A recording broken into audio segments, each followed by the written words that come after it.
Welcome to the Game Changer 00100 show. I'm your host, Game Changer. And today we have a special guest, a brother by the name of Ike. Now, I always have trouble with your last name. If you could help me with that, please. It's Ogiamie. The hard G part is the part to remember, and the rest just kind of flows with the. By the name of Ike. Now, I always have trouble with your last name. Was this Oops. me?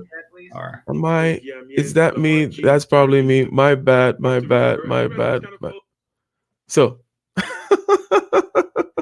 no worries. how professional of me. Okay, so you said Ogiamian? Yes. Okay, great. Okay, I'm sorry. So we have a special guest, Ike Ogiamian, and we're going to talk about traits to avoid and to look for when making friends and allies for success. Is that a fair assessment of what we're going to do here? Yeah, I think so. I think that will be a great conversation. Oh yeah, absolutely. So what prompted this topic? I know that you are into, first of all, you are a successful man. So it's great to bend your ear on this, but from reviewing your channel, you're definitely into psychological or social psychological behaviors of both individuals and societies. So really wanted to get your thoughts on this. I came across this site. It says 7 types of people to completely avoid. Now, it's not necessarily about success. However, the goal and one of the many goals in life is to become successful at everything you do. And I started to think about how often I come across these particular personality types, and that I have learned to avoid them over the years. But it's trial and error. And if I could help people not have these errors in life, then I'm definitely going to do that. So I'll play them one by one and then get your take on each of them. Okay. Sounds good. All right. So here we go. Once again, this is by Top Think. It says 7 types of people to completely avoid. Fair use. And here we go. Hey everyone, and welcome to Top Think. Today we're going to learn about 7 types of people to completely avoid. Now, let's begin. Number 1, the projector. This toxic personality can wreak havoc on your happiness and self-esteem. Their judgmental personalities dish out criticisms left and right, dismantling your success as often as they can. If you look stunning in a new jacket, they're going to knock you down a peg. If you win an award, they're going to undermine your achievements. That's just the way their toxic mind works. But why do projectors insult, criticize, and attack the people in their lives? The projector has one fundamental flaw. Below that vicious exterior is an insecure and unhappy person.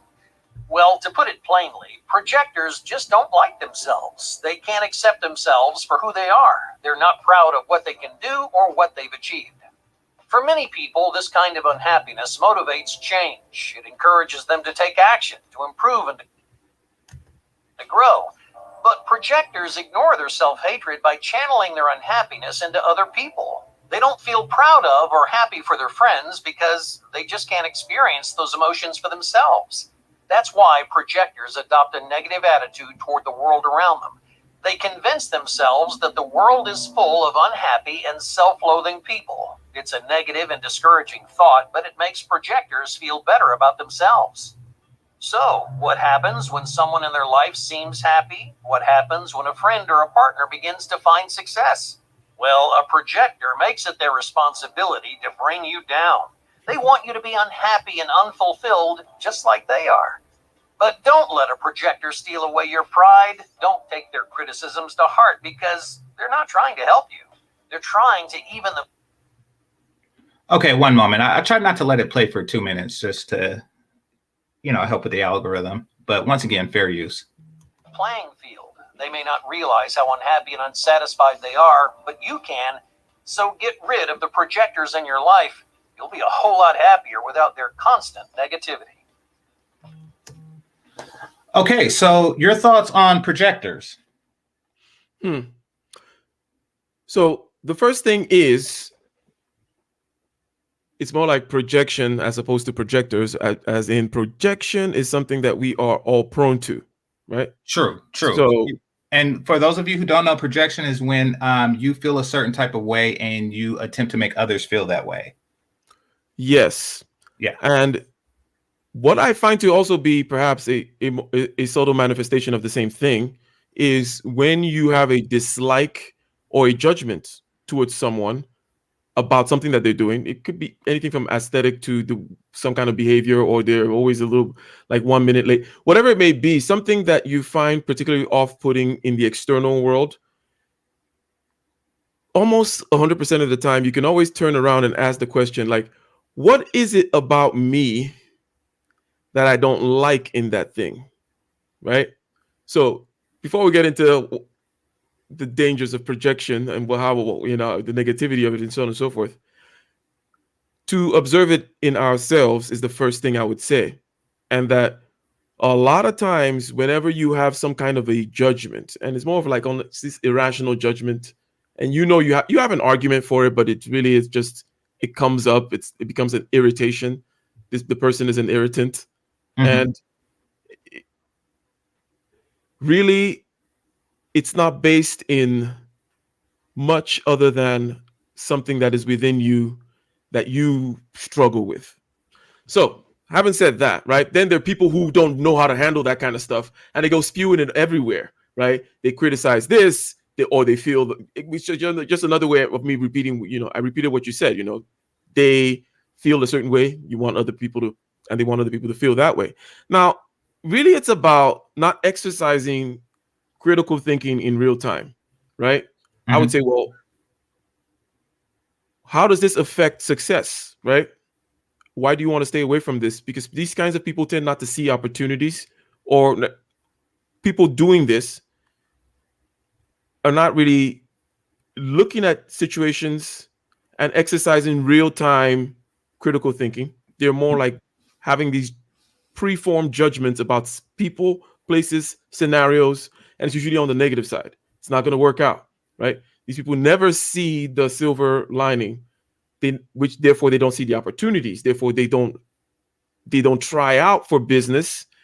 They don't gain the experience in terms of success, or whatever. When I say business, any kind of endeavor, they have a reason why they shouldn't be a writer, and a reason why I could have done this, but then that whatever. I Mhm. could have got the job, but the white man held my internet back. Whatever. Shout out to O'Shea. All that kind of stuff. The way it's tied into success is that you need to be able to find people and follow them and collaborate with them and try to develop this capacity of real-time judgment. In real time, life is going to come at you in many different kinds of ways. You can think about the Airbnb founding, for example. I forget his name. I forget his name, Okay. but he was trying to solve a problem, right? It was like, okay, real time, solve a problem. This particular conference, we need air mattresses. We're gonna do this kind of app thing. Some people would have just been moping at the situation, talking smack, and not really doing anything. It is in this kind of doing, playing, tinkering, that kind of an attitude. Those are the people you're trying to stay towards, and the people who cannot play, right? They literally can't. They can't have a good time. They never look at the positive side of things, like, oh, how can I turn this into a game and perhaps get the best outcomes? So that's why they're a waste of your time as well. And that's my general kind of reaction to that whole projection thing. Okay. So I see what you mean when you talk about how projectors are destroying themselves.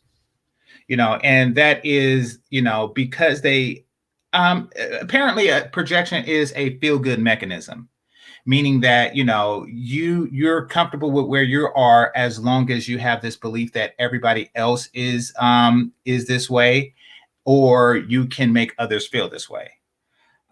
What about the effects, as far as, like, say you're with a person, right? Or say you're a young man, and you become a Rhodes Scholar, and somebody says that doesn't mean anything. Now that's obvious. That's obvious that they're projecting because they're not Rhodes Scholars. So, how should one in a position deal with that, provided that they have, that projectors are a large percentage of their circle of friends and family members? Because I find that happens far too often in the Black community, and that is when people negate the success of others, and that's something that, at least according to this, is what projectors are doing. Mm-hmm. And I think I have to relate it back to success, because success in this case will be the goal, because it has to be related to Right. some goal. Why would you want to avoid people as you say, a large circle within your family or friends or so on and so forth happen to be these projectors, and they're trying to, they're telling you that your, Rhodes Scholar ain't shit or whatever. So the first thing is you need to avoid, and you need to know how to cut people off. That's the overall principle, right? That is going to be put here.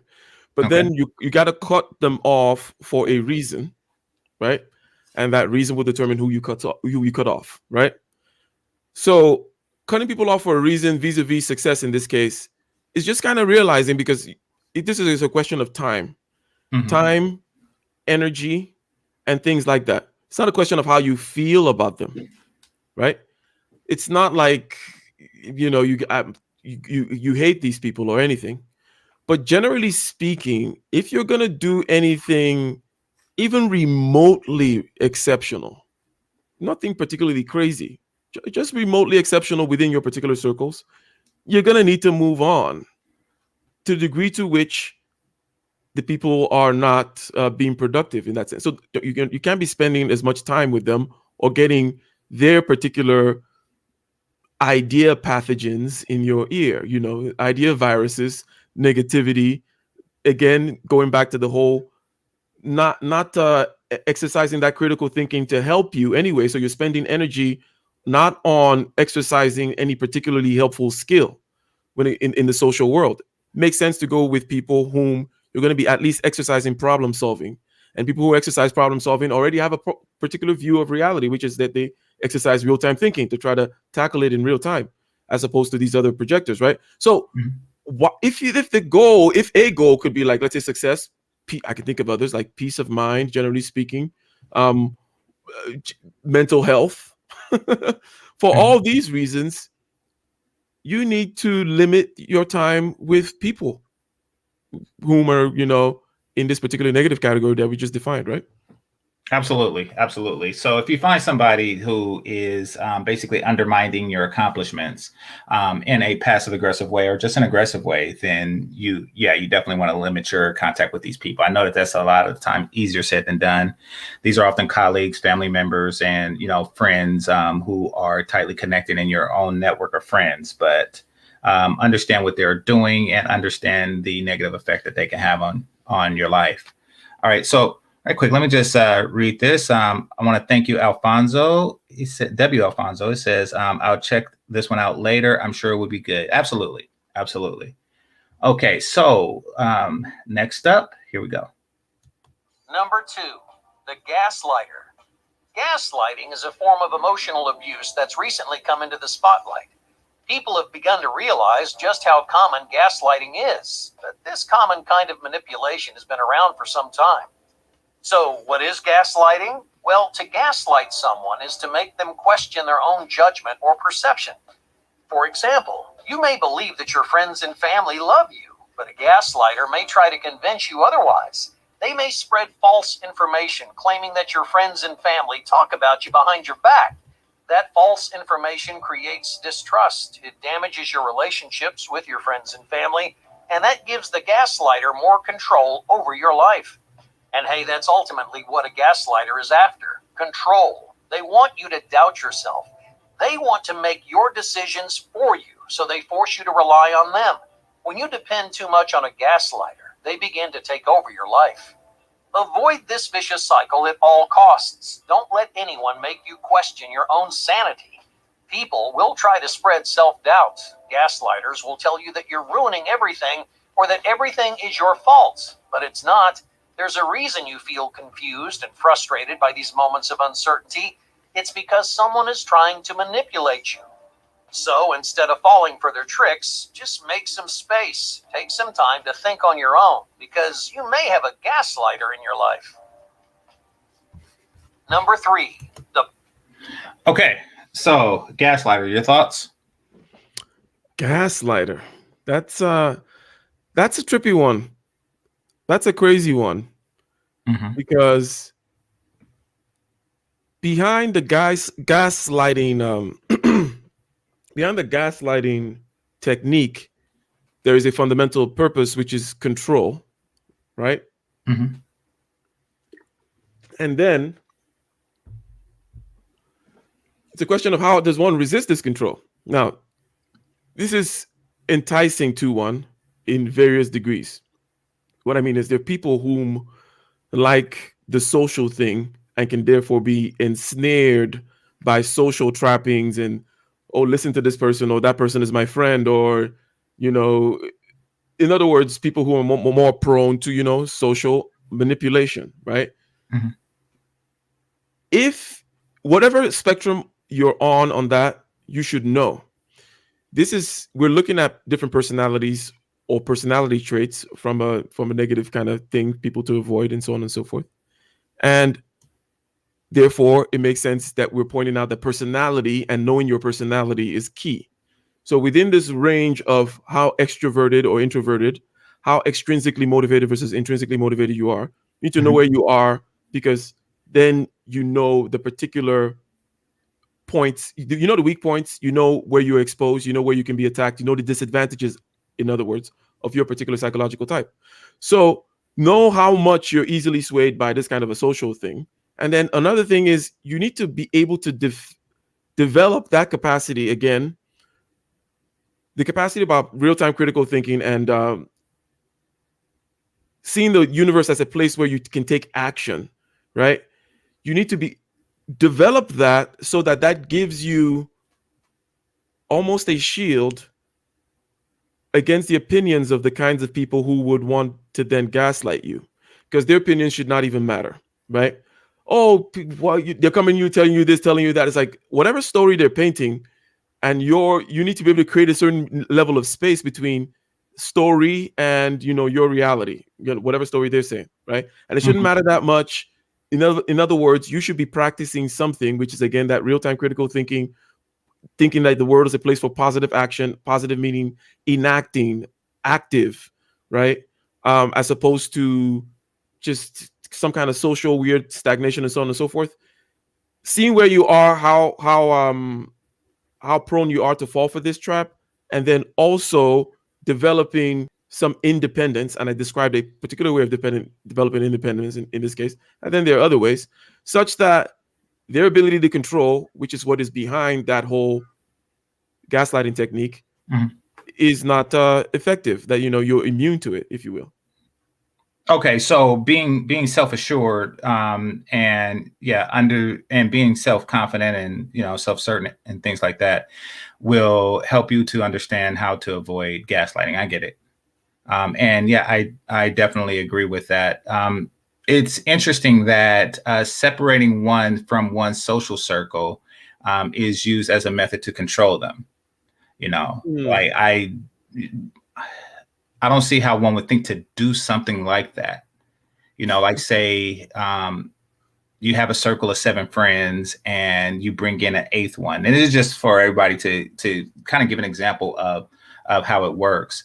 So you bring an eighth person into this circle of friends. Now, this eighth person, instead of for wanting to be a part of the circle or a part of the group, they want to disconnect everyone from you and make that connected to them, leaving them as your only friend. Hmm. And they can do that by changing your friend's perception of you and your perception of your friends. It only has to work on one end. Like say if they say such and such thinks that you're ugly, and then you behave towards that person with the understanding of that, oh, this person thinks I'm ugly, you may become a little more hostile. And then the eighth person goes to them and say, hey, you notice how they've been a little hostile towards you lately? And then next thing you know, their relationship is starting to wedge and sever. I've seen this happen real time. So it's better to avoid that. In fact, one method that I use personally, and I come to a conclusion with this, that I'll share with you after this. Um, One method I use early when meeting someone new is I come to the understanding that if a person is speaking bad about somebody who think that they're your friend, who think that they're their friend, then they are speaking bad about you. So you should pretty much ignore each and every single thing that you said. Because, like, wait a minute, this person is talking bad about their own friend, and I'm their own friend. You should instantly come to that conclusion. That's just a rule of thumb. Yeah. So I think growing up poor, that we come across a much higher concentration of people with these particular personality types that hold people behind, because you grow up in a community where people are held behind, not just by, maybe limitations or laziness or whatever reason, but they're held behind because of their own personality issues between friends and families. I think that people born into poverty come across these personality traits a lot more frequently than those who are born wealthy. But once again, I only have one perception of that. That's just my thoughts on that. And it definitely does change the ways in which they can limit you, or the tools. I mean, yes, the environment does matter, but it does make sense too that, there may be a higher concentration of those left behind there, and that perhaps the positive people also find their way to escape, and hence there's a higher concentration of the people using these methods. Yeah. So you're not the only one that says that. So I think that it must be correct, or there's some truth to it, as they say. Okay. Appreciate it. All right. So Demetrius says, watching while writing my paper. Hey guys. Hey, I remember those days. Thanks a lot, Dimitri. Okay. So Snuggle 668 says, let's see, what did I miss? Something far, and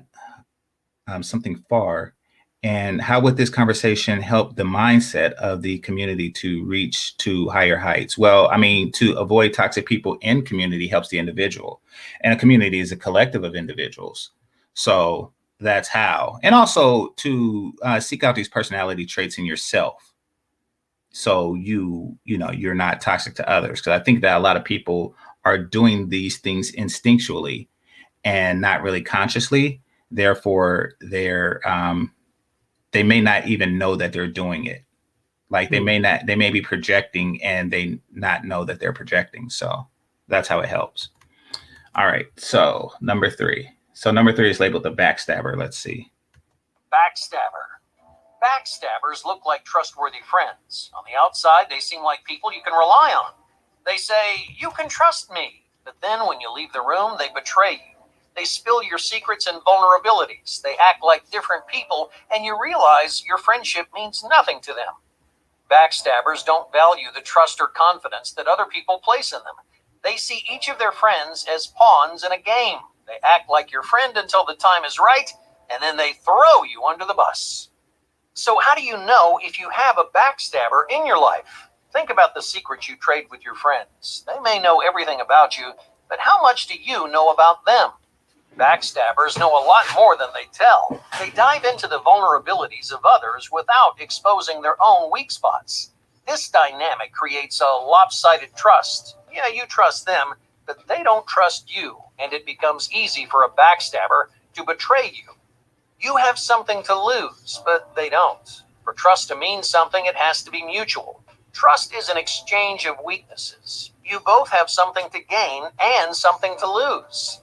There's another easy way to pick out a backstabber. Just think about which of your friends have betrayed you in the past. If this person has broken your trust before, there's a greater chance it'll happen again. Yeah, accidents do happen, and it's important to remember that people do make mistakes. But if your friend intentionally breaks your trust, especially more than once, they're making a choice to hurt you. Backstabbers are often huge gossipers. They'll gossip about everything to everyone, except they never gossip about you, right? Wrong. Gossipers almost always gossip about even their closest friends. And when the gossiper is caught, they'll deny everything. Number 4, the bad lip. Okay. So thoughts on that one?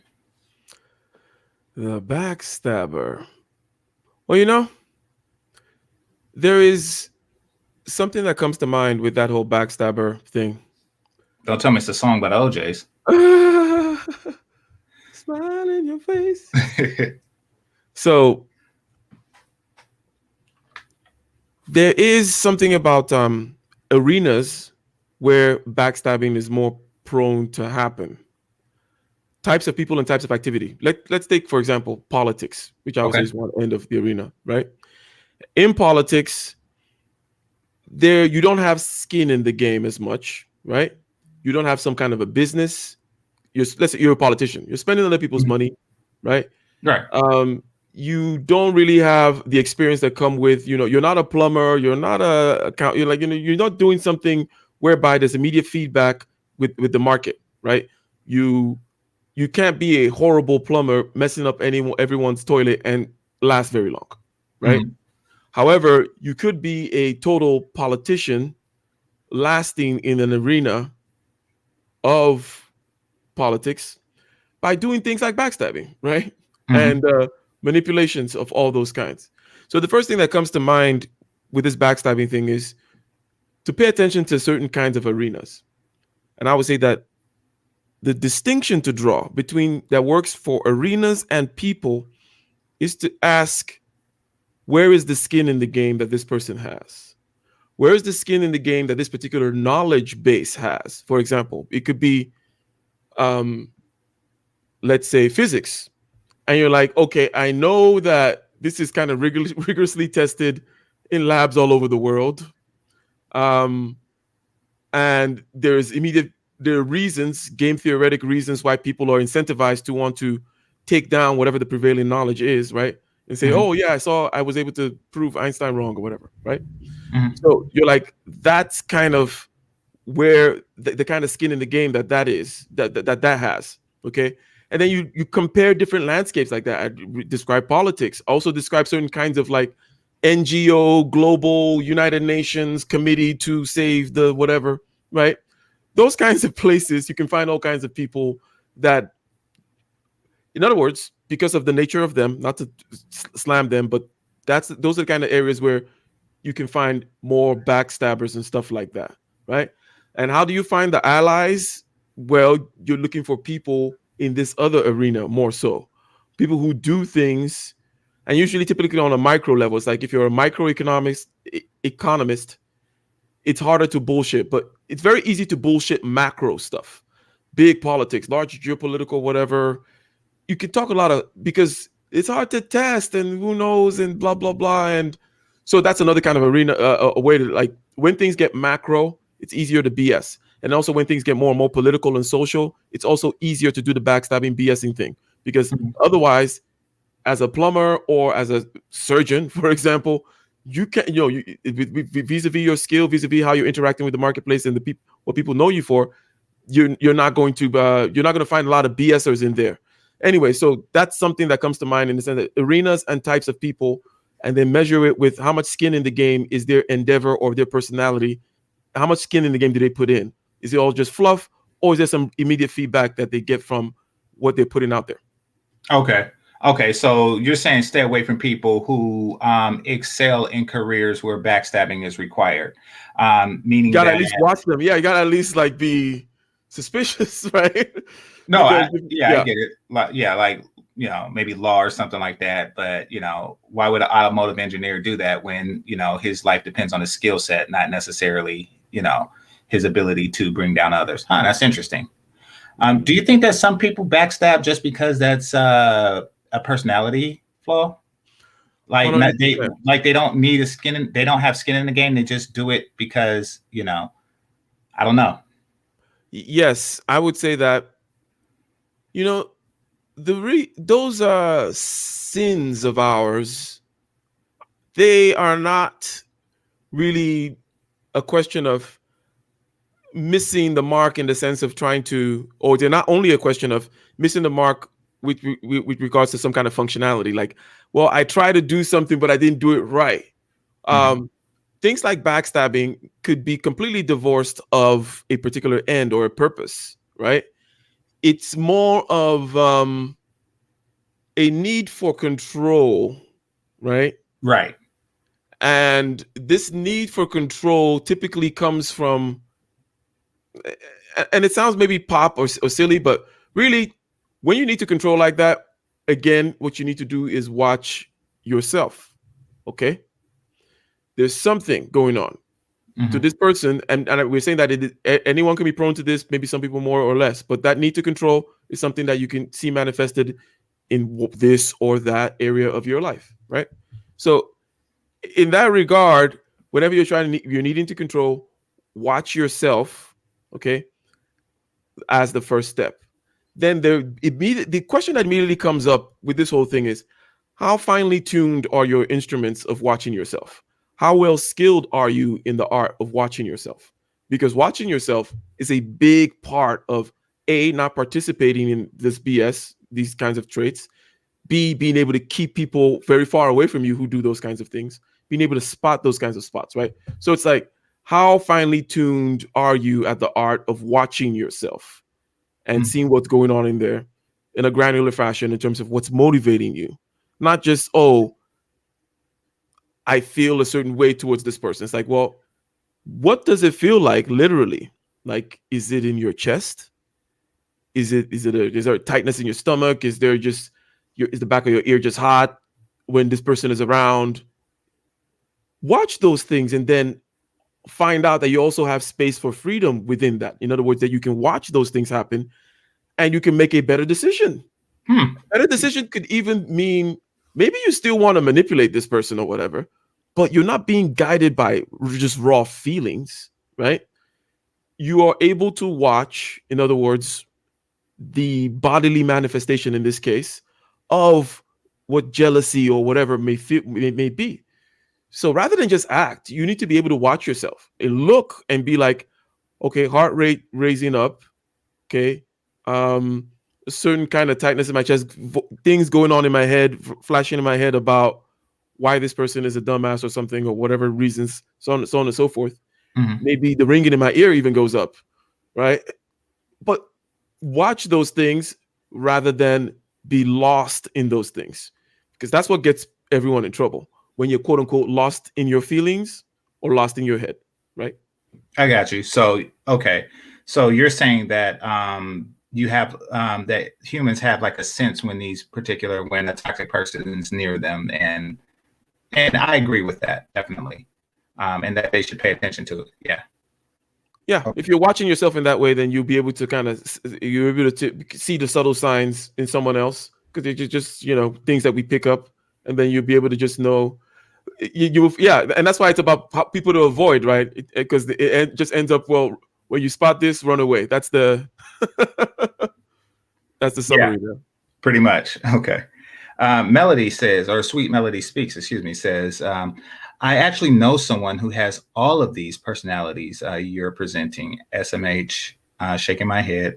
She's dangerous and jealous of me. Yeah. Yeah. And a lot of these personality traits do seem like a catty female, nana envy, whatever you want to call it. They definitely seem like it would be commonplace there, that the gossiping, that, the gaslighting. So yeah, I could definitely see this being common amongst women. Thanks, Melody. Thanks a lot. All right, number 4. Listener. Next, we have one of the most frustrating personalities on this list. Bad listeners have one thing in common. They care far more about their own thoughts than the words coming out of your mouth. In fact, they're so buried in their own thoughts, they can barely register anything you say. Bad listeners show their poor listening skills in a few different ways. They give lackluster one-word answers. They talk constantly about themselves, even if the conversation isn't about them. They interrupt other people whenever they want to because they want to hear themselves talk. Now, all of these bad habits tell you the same thing. This person doesn't care about others, and they probably don't care about you. But that's not fair. You deserve to be heard. You deserve to make friends who listen when you talk. Anyone who isn't willing to give you their attention doesn't deserve yours. Number 5. Okay. Any thoughts on that one? Oh yeah, I start from the practical end in terms of things to do in order to be a better listener. So, in other words, this whole bad listener person, it's a lot of us, a lot of times, even if we're handling it in real time, but the struggle, in other words, is not something that is unfamiliar to us. In other words, the struggle to get lost in our own thoughts, right? Right. The struggle just not to, the struggle of listening and then the danger that you may just drop the struggle and just like not listen, or your mind wanders or something like that, right? So it happens to all of us. That's number one. Number two is, what do you do? So here's a very good skill, great in meetings, sales, and also, okay, so basically you repeat what the person says to you in your head, and also after the last phrase that the person says, actually repeat the last phrase to them out loud. Basically, it's a simple kind of thing like this, where, you know, the first principle of you repeating something back to them is salient, but then repeating it in your head is key, because basically what you're trying to do is, you're trying to talk is going to happen in your head while someone else is talking. But if you're talking to, or someone is telling you a story, you know what? We took the Uber to the restaurant on 5th Street, and then you're thinking in your what you should be thinking in your head according to this advice, and it works very well. Is just think, okay, they went to the Uber on 3rd Street. The exact words that they say to you, just repeat it back in your head. You'll find that actually it's almost like you're reading and then you're making sure you comprehend, right? That kind of a thing, right? So you hear it through your ear and then you go through it, but just by mechanically repeating, okay? It also silences the voice in your head, right? Okay. So rather than whatever is going to be going on, you're just repeating what the person is saying. And then also you repeat out loud the last part of their phrase. So if they say, and then when we came out of the Uber and we got into the restaurant, we had the salmon, you know, the one with the weird strawberries. And then you literally say, oh, the salmon with the weird strawberries. You simply just repeat what they're saying. This is more than just a listening technique. It's a persuasion technique. It's a way of getting people to talk more about themselves technique. So it's like, they say, oh, well, the salmon, and then we had the salmon. And you're like, oh, and you had the salmon. And then, yeah, the salmon. And then obviously we're eating the salmon, blah, blah, blah, blah, blah, blah, blah. And we ended up in the wrong hotel. Oh, and then you say, you ended up in the wrong hotel. You know what I'm saying? Like, it is a very simple kind of systematic way, especially when you're doing kind of communication such as like sales or influence and so on and so forth. Things where you're kind of professionally communicating. You want to kind of have these kinds of skills and so on and so forth. And obviously it comes in handy when you're just hanging out with your friends or in a cocktail party somewhere, like someone is telling you something, just repeat what they're saying in your head. And then also, because they feel very well heard, this simple technique, you might even be able to get the intuition and see why it works, right? Or I don't know, what do you think about it so far? I'm sorry, I wasn't listening. Well, no, I definitely should do that more often. And for myself. And it's a technique that I definitely need to try. The reason why I say that is because I'm really bad with names. So just with that aspect alone, somebody introduced themselves, and maybe it's because I worked in customer service and, you know, you meet a lot of people and you're never going to hear or see from them again. So, you know, it's like, hey, my name is Roger. And then next thing you know, hey, my name is Alan. It's like, do I really want to remember 175 names a day? So maybe I had that technique, or I had a method of doing it, and I just like completely did it. Like, you know, I'll go to a party or something, meet a bunch of people and forget their names. So I think it would be helpful with that. But the technique that you give, it definitely helps to assure people that you were listening.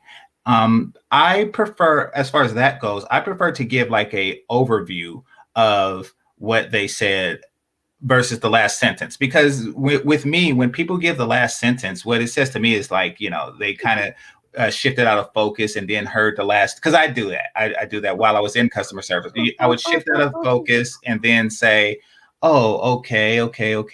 Oh, your phone's not working. I can help with that. Like I did. So because I'm used to that, I give like an overview of, all right, this is, you know, the overview of what you just said, and also put like something in front of it, like, okay, I get it. You're having this particular trouble in this particular arena because, you know, this happened. And, you know, to give them, and also to assure that I was listening to myself, you know, their confirmation means, okay, I did get an accurate overview. So yeah, definitely. I mean, whatever technique keeps you focused on the conversation is definitely helpful, because you don't want to give the impression, especially if you work in sales or interpersonal interactions of any type, you don't want to give the impression that you're not paying attention to the person that you're with. Yeah, I sometimes struggle with that because my mind tends to wander and so on and so forth. Mhm. And then, so I try to make sure that even if it wanders, it's not noticeable. Blah blah blah. I can usually catch on to what they're saying, but so I use this technique. Yeah, I'm talking to myself in my head just about what they're saying, and I find that it's not so important. When you're doing this thing, you're gonna find that it's the thinking about what you should say next, the way you should react to it, and so on and so forth, is more automatic than you think. Mhm. Such that if you just put more of your conscious attention on what they're saying and repeating it to yourself, just kind of all the words just coming out of their mouth. Okay, the words, you're just repeating the words coming out of their mouth. Mhm. You will be able to come out with something without actively, consciously thinking like, okay, let me see what I'm going to say next. And while they're talking, it's like, yeah, not so much, And also, it gives the conversation a different kind of a flow in and of itself, right? Exactly. It's an exchange, and I agree. Now, this is going to be a little off topic, but I want to touch on this while we're somewhat close to it. Um, when it's not an interaction, when it's a informational or a teacher-student relationship or a lecture or something like that you need to gain from, what would you suggest then? Because you're not really repeating back to the lecturer as far as maintaining active listening skills. I can give my technique, but okay, we'll start with mine. Go ahead. I take more notes than I read. And that's because just writing it down keeps me engaged with what the professor or doctor or whatever, the lecturer, or even if I'm, looking at something on Google, a tutorial on Google, like taking the notes, just the process of writing it down. Because my handwriting is horrible and I hate rereading it, to be honest with you. But that keeps me focused on it, because, you can't drift onto something else like, damn, she fine, if you're writing it, unless you write down damn, she fine or something like that. Mm-hmm. So that's my technique. I was wondering if you had any that you'd like to share. Actually, that is exactly what I do too. So, okay, great minds. In addition, yeah, because like my eyesight is not so great, so it's like seeing what they're writing. I listen very closely, and then I try to transcribe, paraphrase. So note taking was something also that was kind of emphasizing like early high school type stuff, or a little bit pre-high school, because different system over there. Kind of, you listen to the teacher lecture, you form these notes, you actually even go back and look at the textbook, and then it's almost like you're creating this document, like you're writing your own, little journal. You add to the stuff, and that helps a great deal, because also there is this kind of a memory of important parts of the page, like a number, Right. Oh, they check it every 30 days, and you remember 30 days the way you wrote it in that part of that page there, right? And without that page, all you have is the hearing that you did have. So we're looking into the future now and seeing how this also helps in terms of you recalling the event. But yes, while being present in the event, taking notes for me is 100%. And then also using the ears. But where I struggle is if I don't find that the thing that is going on important. In other words, I tend to be able to focus attention and then, do the writing thing, blah, blah, blah, take very nice notes, use nice rulers for everything, because that engages you. So it's not just like, I'm just going to like sloppily write. It's like, no, I want to write in the lines. I'm going to use rulers and stuff like that. Right? Okay. Because it helps you focus more. It gets more things going. The more of yourself you want invested in an activity, the more it has more momentum and will continue in that particular direction. Right. But anyways, yeah, those are my additional thoughts to the fact that I basically do the writing technique as well. Okay, perfect. Okay, I don't do the ruler thing. Maybe I need to improve on that. Yeah, it's more of an engineering thing, because of rather than draw freehand, because we're drawing a lot, just sketch or whatever a lot, right? So yeah, I'm an engineer as well, but not you're software, right? You're right, software, not mechanical. I couldn't, and it's because I failed in that. I started off as mechanical engineering, But I drafting was not my thing.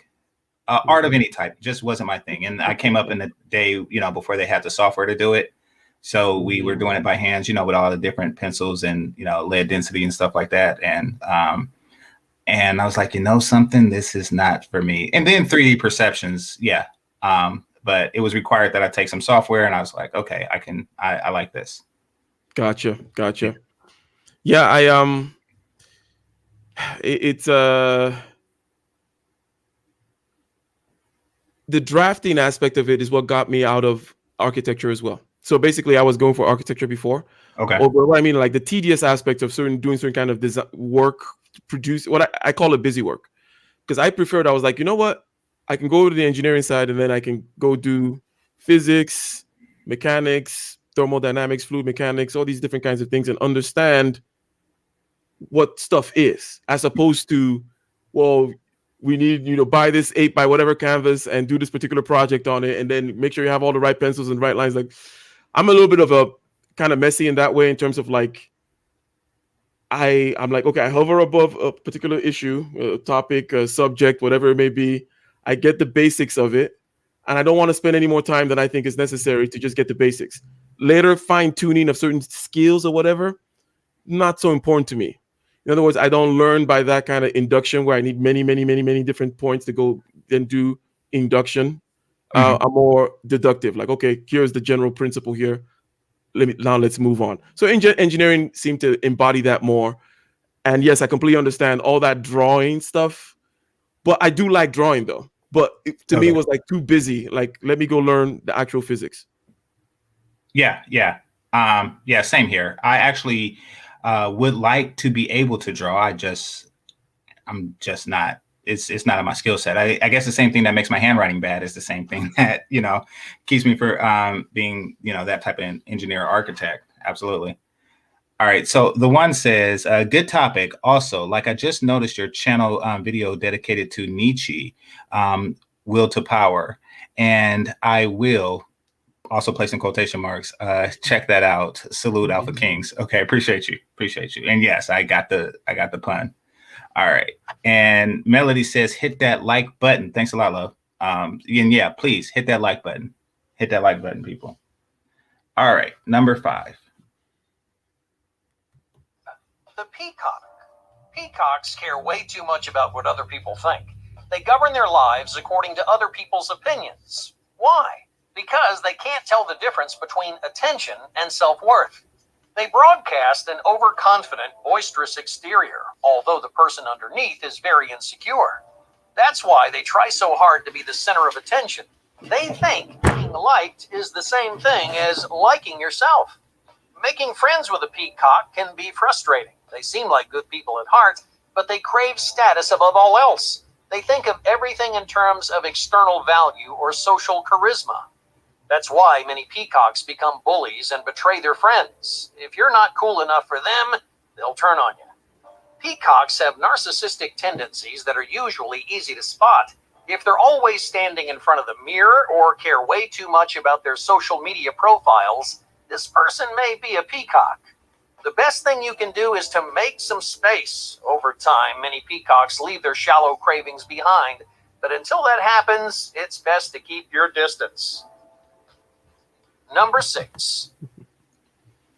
Okay, thoughts on a peacock? That is very interesting. Now, this is the one where there is, I believe, within the particular model, a version of the Myers-Briggs model, that whole personality thing, INTP, ENTJ, so on and so forth. There is something called, extroverted sensing. In other words, how much importance you put to certain kinds of aesthetic presentation. Just, it could even be like the formal thing, such as, well, the table should be set this way, or your idea of what a well-dressed looks like, or that kind of a thing. Mm-hmm. There is obviously a varying degree. Now, that thing, though, I think it varies independently, right, of any of these other possible, shall we say, sins, right? or possible traps or possible proclivities. So the dimension of how important am I like, for example, me, myself, I do the extroverted sensing thing a lot, right? In other words, I don't just make a nice leg of lamb roast. It's going to be presented well as well. It's going to be paired with a nice wine, because I've found over trial and error, plus with various models, that this is the best experience for it, right? Some people are like, nah, just roast the fucking lamb. It doesn't have to be that way. Why you have to wear that shirt? Screw your jacket. In other words, I do the extroverted sensing thing, so on and so forth. But I think that it varies in a different, it is its own particular dimension. Let's say it's the Z dimension or whatever. Okay. And then you can still have, whether or not you are a vacuous person, because there seems to be an intersection between, this person has a lot of extroverted sensing, so they're kind of a peacocky person, but that's also all they care about, right? That's the nexus here being pointed to, because I think that just being a peacock in and of itself, there's nothing, it's just, I call it just a certain either. But let me, if I will, then get in deeper into this whole thing about aesthetics. Okay, if you could permit me 1 second here. Aesthetics are important because they are inspirational. If you think about play of all kinds, such as tightrope walking, gymnastics, ballet, soccer, they demonstrate prowess, right, of a human capacity above and beyond what is necessary, right? Like, the typical human doesn't need the skills that the gymnast has, right? Sure. But it looks nice, and it is play. It is aesthetically pleasing. It is superfluous. Some might say, well, that's just therefore irrelevant. I say no. In other words, this is a case. I'm making a case for aesthetic considerations of all kinds, and I'm linking it with play. I'm linking it with all those other kinds of superfluous things, and I say that they are a manifestation of human prowess above and beyond. In other words, well, you could put on a sackcloth, but how about if I were to make it with this other material? How about if I were to gather a whole bunch of silkworms and extract this thing from them? And it's very hard and it takes a lot of expertise just to make the shirt. How about if I go to the core of the earth? In other words, these things are playful when viewed in the right perspective. These are the things that make us human. These superfluities, the extras. It's like there's no reason to be the gymnast. There's no reason to all these. So I'm using that active landscape, in other words, the landscape of athletics and sports, because it's more easily seen. But the same thing exists in the landscape of whether it's a nicely had dinner party with everyone in their tuxes or whatever it may be. You are playing that same human game. It's what makes us different from the pigs. It's the reason why you don't just eat your potatoes off the floor with your face, right? You still want some form to stuff as a human being. And I would say that you're already, therefore, in the direction of acknowledging the importance of aesthetic considerations. Okay.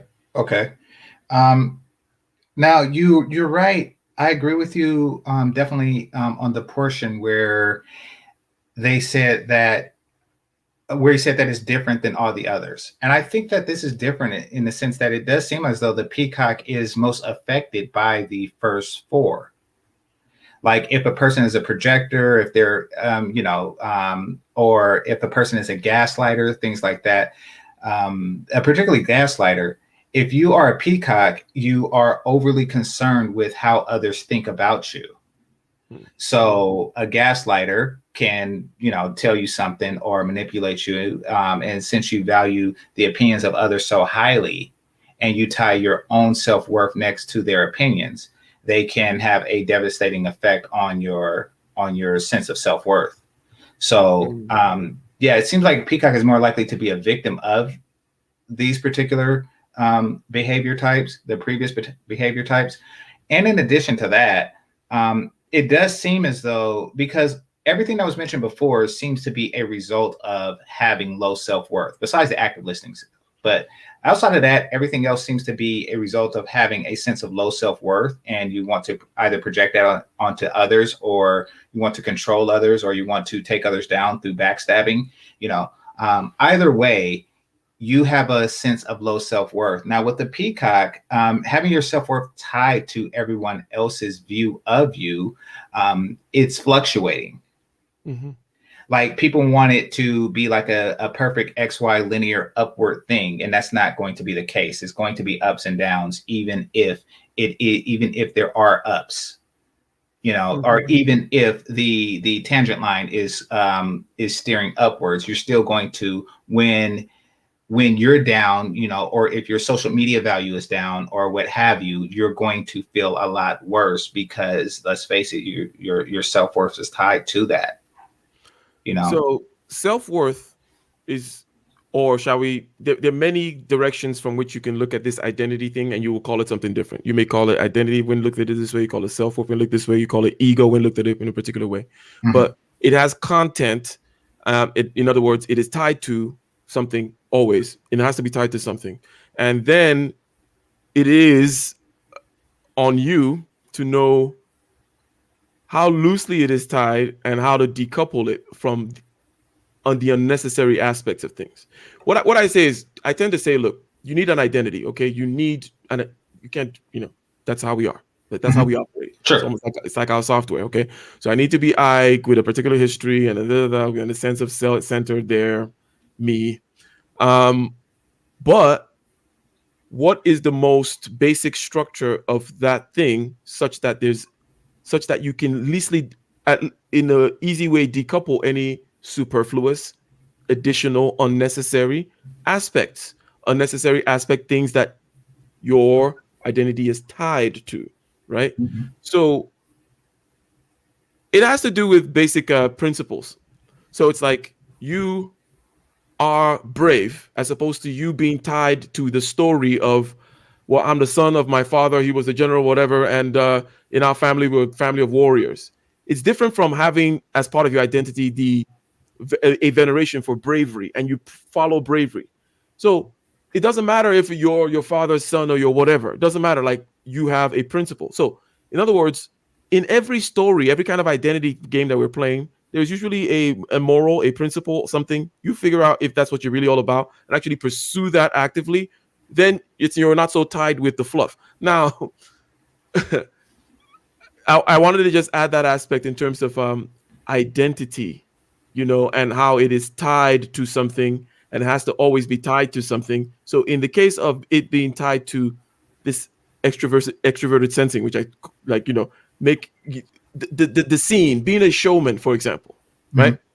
Because I'm a showman as well, introverted typically, but then I like to put on a show as well, do the music thing or do a sales type stuff. The You have to be aware, this showman person, of the relationship between your identity and this particular thing. What exactly it is about this particular thing, in other words, that are principles. So maybe there's a principle of excellence, right? In anything that you do, any of your arts, there's a principle of creativity. So you embrace creativity and excellence rather than, oh, it's about the way I look and the way they see me. It's no, it's about creativity and excellence, right? Right. Creativity and excellence is more stable, is more of the backbone of the structure, right? And it's also less, it has all these, doesn't have all these extra frills that could be attacked, or whereby you can exactly be attacked by people whom are doing gaslighting and those other things, right? Mhm. So yeah, I like what you're saying about self-centered, and it really puts something I never really you know, gave it much thought. Like, so I'm going to try to put, you know, as I told you I did before, put what you were saying in a nutshell and say, when Mm. you're talking about being self-centered, like, do you see yourself in your own position or do you see yourself as relative to others? Say, for example, you're on a football field and you are standing on the 50-yard line. Do you say that I am standing 10 yards away from such and such and 20 yards away from this person? Or do you just say I am on the 50-yard line? I guess that's the difference between seeing yourself Mm. from your own point of view versus seeing yourself as relative to others. Yes, that construction will be a good analogy there. Okay, Um, yeah, thank you. and I think So, it and is helpful. Yeah, go ahead. No. I was thinking like, as far as how it gives you a healthy perception of things. But I'm trying to think further how it may give you a unhealthy one. And do you think that having Mhm. that seeing yourself not relative to others, how Mhm. that may, or excuse me, actually no, the analogy I just okay, so here's the analogy I was going to use. Mhm. um, it would be good seeing yourself relative to others if you are in a race, and 100-yard dash or something like that. Then of course you want to see yourself relative to others. You want to say I'm in eighth place, not that I am 60 yards away from the starting point and 40 yards away from the finishing point. You want to see yourself relative to am I in first place or eighth place. However, that doesn't apply because it's an actuality. It's not a person's perception of you, like you actually are. So, yeah, I think, yeah, that's excellent advice. Of course, I'm going to give it, some strength test and see, like, okay, how can I break this? Let me give a smoke test to this. But I think it has there is a or how can it go wrong? Okay. right. One way, well, let's not even talk about that way because it's one way is just to call it something else. One way is if you just change the name of it, and I don't think that's a valid thing. If you just call it selfishness now, and then you say it's a bad thing, Right. you know. But really, though, it is a capacity to um, have the ability to see reality and get out certain absolutes out of it, like what exactly is going on, not what I think about it, not that the person doing it is my uncle, not just like what exactly is going on, and then versus what am I gonna do, okay? And in between these two things lies my physiological reaction to things. What is going on, right? What do I do? And in between, it has to be mediated by I have all these physiological reactions to what is going on. Hmm. So the ability to kind of keep people at arm's length, see, don't, and kind of just look at yourself relative to some kind of a bigger scheme, or just comparing yourself with yourself from the past, or whatever it may be, but putting yourself at the center. What it can allow you to do is justify things because the capacity that from which this stems is that capacity to separate yourself from yourself in a little bit, in a certain way, right? Okay. Um, so you can justify certain things to yourself by simply going cold in certain areas and choosing not to pay attention to it, right? So in other words, you could use it. You could become this Zen monk Hitler. In other words, it's theoretically possible Hmm. where all your Zen energy, all your focus, all that stuff is used to just calm down your conscience, be a more laser focused killer, right? Hmm. There is nothing in certain techniques that necessarily dictates the manner in which this technique or tool will be used. Now, because of human nature and certain societal types of things, people tend to use it in a certain way. But I would argue that no, there's nothing really in sharpening these particular skills, meditation, and being able to see yourself separate from others. About what really fundamentally underlies those capacities can be used in evil ways. If you wanted to be a psychopath, for example, I think Hmm. psychopaths are very well skilled in all these things. It's Hmm. kind of what I'm saying. Okay, I get what you're saying. All right. And let's do number 6. The saboteur. This dangerous personality can and will stand in your way of success. Many accomplished people have grown and competed alongside intellectual rivals. A rival is someone you respect, admire, and compete with. But good rivals want to see each other succeed. That's what makes your rivalry worthwhile. You may fight tooth and nail against each other, but you ultimately push each other to improve. You chase your rival because you admire them, and they chase you for the same reason. On the surface, a saboteur acts like a rival. They compare their success to your success. They measure their accomplishments by your standards. But saboteurs don't push you to improve. Instead, they step on your toes. They tie together your shoelaces, and then they hope you fall flat on your face. Why? Because saboteurs refuse to be outdone. Like projectors, they feel insecure when other people outdo them. But unlike projectors, the saboteur is often lazy and unmotivated to succeed on their own. They discourage the success of other people because they don't want to put in the work. All right, let's try an example. Let's say you're thinking of going back to school to get an advanced degree. Your friend wants to go back to school too, but they don't want to write their essays. You begin to pull ahead of them, so your friend tries to bring you down. They convince you to slack off on your work. They try to distract you from writing your essays because your success feels like their failure. Saboteurs will do anything and everything to keep you down. So kick these people out of your life. If you let them stay too long, you might just pay the price.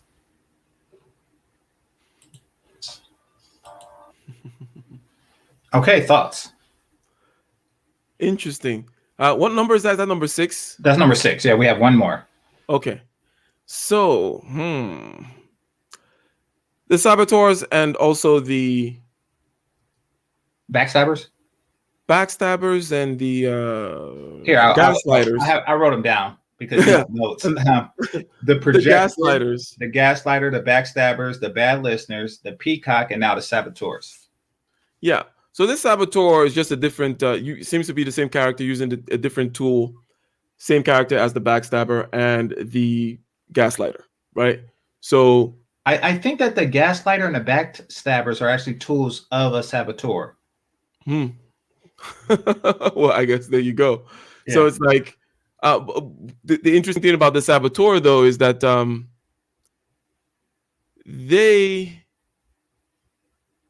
I think that this one is because they said, oh, this guy, the narrator said something which is like, oh, they convince you to not study and this and that. In other words, like they actively try to sabotage you.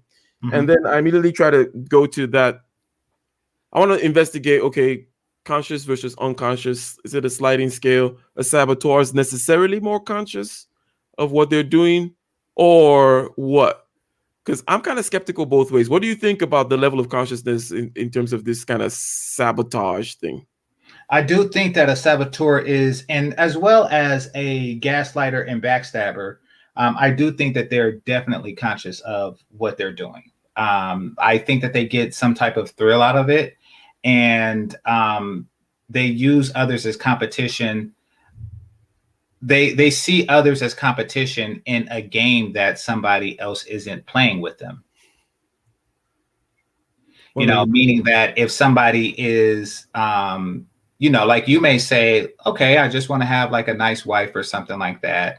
And this person is out like, oh, I want to have a pretty wife and I can't let White Ike have a prettier wife than me. So I'm going to convince him to leave her or do something, Yeah. Yeah. And that's something that's definitely deliberate. Yeah. I mean, all in all,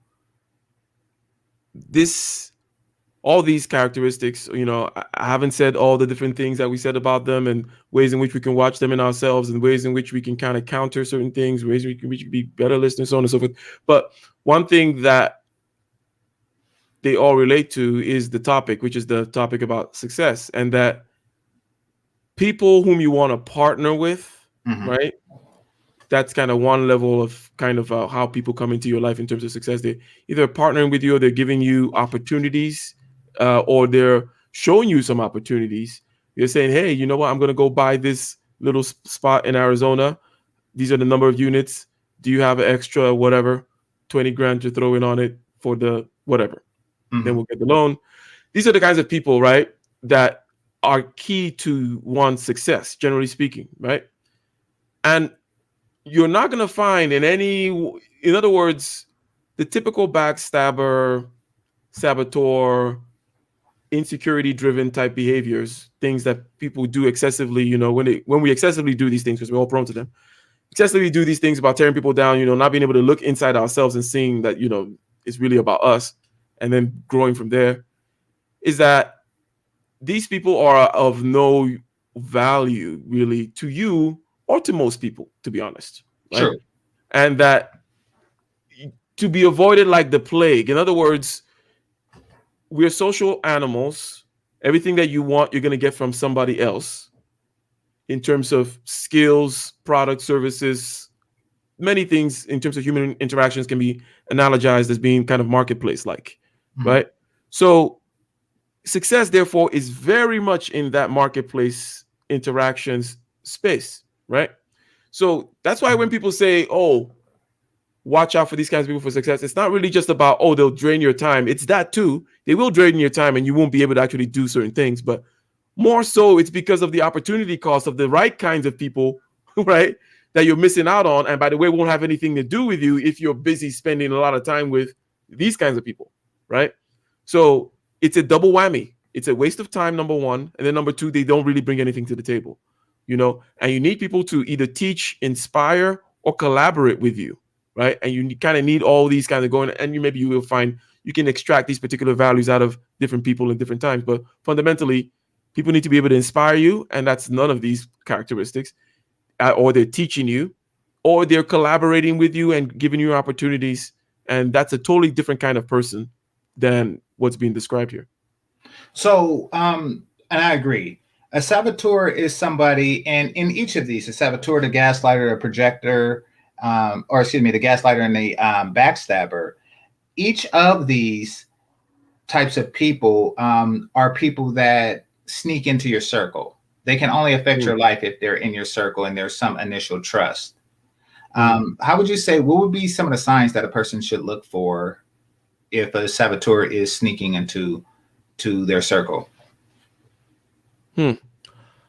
I would say that if you simply look at the symptoms that were described, or some of the main tells are really about a certain kind of a separation that they want to do with you. Okay. Now, all these things have to be looked in combination. Okay. Because we all use these different skills to different ends, or act in these different ways. But so they're trying to separate you somehow from the group, or they're trying to increase their level of influence on you in a way which you have to judge is too fast. Now I say you have to judge it because you have the background, or what is fast or too slow, or whatever, or what's appropriate. So you have to make that judgment, but they're making that move to be overly influential too soon. Number two is they do the love bombing, right? In other words, people who are overly sweet to you, overly complimentary, and blah, blah, blah, and just you need to watch out for those, because again, it's got to be in combination, okay? They're kind of trying to pull you to be more influential, and they just, oh, you're the best thing in the world. The third thing is just a simple kind of, it's almost like having a good gauge for what are the appropriate levels, what are the different personality types, in other words. You kind of have to have that, where you're like, because what I'm trying to not explain it in terms of like, oh, just your spidey senses are tingling or something, but basically what's really going on is this person is very far outside any particular working model of the different types of people whom should be interacting with me in this space that I should be taking credibly. Something off about them in that particular regard. They don't fit. And then they're doing this, overly complimentary, backslabby, love bombing stuff, while trying to create a certain kind of separation between you and the rest of the group, or whatever it may be, trying to be overly, or should we say unduly influential in that regard. So. Okay. Melody says, lots of saboteurs on YouTube. Absolutely.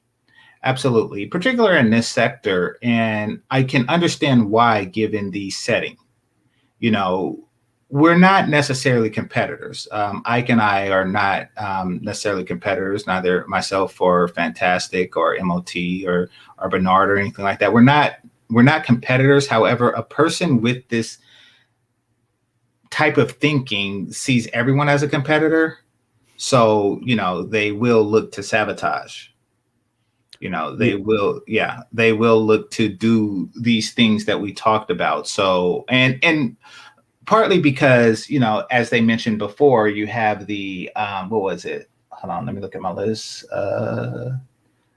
Not bad listener, peacock. So you have the peacock, which means that their ego is on the line. you have that aspect of it. Their self-worth is based on how others view them. So you have that motivator that would, bring out the other characteristics or bring out their inner backstabber or inner saboteur, things like that, because they want to increase that as much as possible for the sake of their own self-view and sense of self-worth. So you have that aspect of it. And then there's a financial motivator. And, like Ike was saying earlier, certain industries attract certain type of behaviors, like politics and things like that. It brings out a competitive instinct. And yeah, I do think that this is one of them, especially if the person is full-time, or if this is their primary or large portion of their income. Yeah, it's I could see why you're seeing this, especially as a new YouTuber, Melody, that this would be something. Because I noticed it here in a much higher concentration too. Fortunately, this isn't something I'm competing for. Well, everyone knows what I went through last year at this time, and that's dealing with all these personality traits at once. I was actually kind of shocked when it happened, but and if you don't know, Ike, I'll tell you after the show. But what happened to me? So, but yeah. All right, but thanks a lot, Melody. All right, let's do number 7. Number 7, the steamroller. This is a personality type you want to avoid completely. Steamrollers run over everyone in their path. They don't care about your needs or preferences. They don't think about inconveniencing you or wasting your time. The simple truth is they don't value anyone's goals, time, or money nearly as much as their own.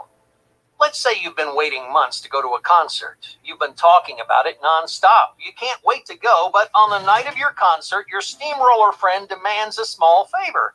You tell them you're busy, that they don't care, they don't respect your space. Instead, they expect you to bend to their will because your needs come second to theirs.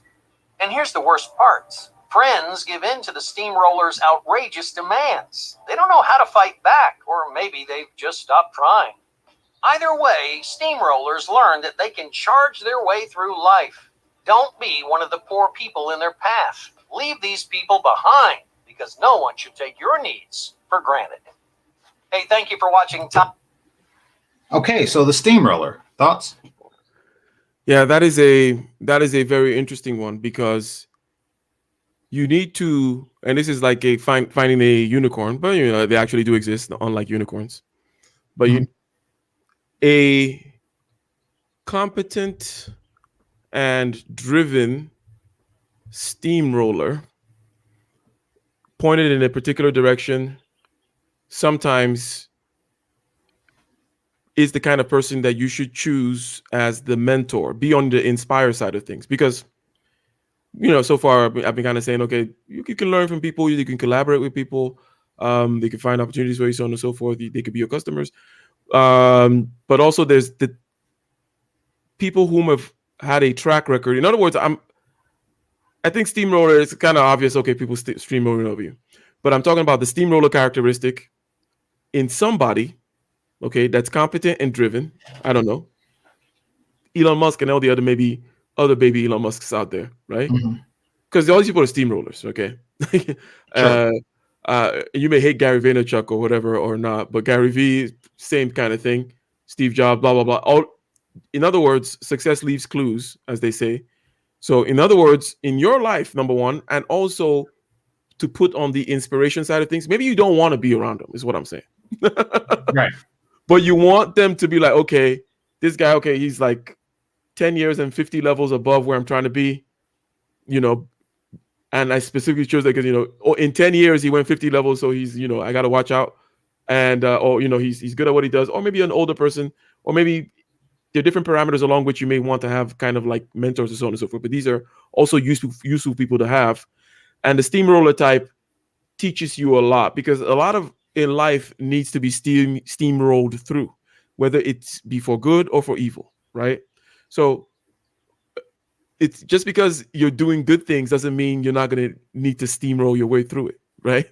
So that's an interesting part that just came up. It's like, oh, but the whole unicorn aspect that I mentioned was to be able to find that one, because that steamrolling characteristic, or in its undeveloped, immature forms, is just immaturity. Like, it can be seen that way. Like, it's an immature, pouty little child, right? That always wants their way, wants to steamroll.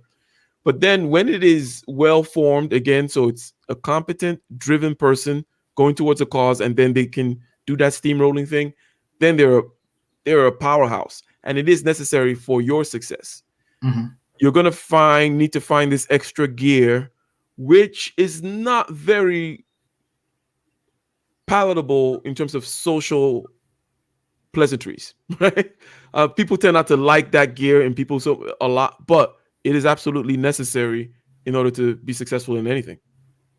Okay. Okay. Um, I agree. I, from what I gather, you're saying that it's better to be a steamroller than it is to be associated with one, or one should actually Interesting. stick to be a steamroller than, as opposed to being associated with one. Like, it's better to be Trump than to be Trump's friend. Um, perhaps. So there's the. In other words, yes, I would say yes to that. Okay, Okay. but also the steamroller characteristic is one of those things that's going to be, because I'm tying it to the success thing, right? Because if you remove a goal, right, in this case, which is success writ large, generally speaking, success, right? Mm-hmm. If you remove the goal, then you can just look at this steamroller thing from a different light. But when you have this particular goal, where the goal is actually success, then you're like, okay, wait. There's something very particular about steamrolling and success, which is that it is absolutely necessary, right?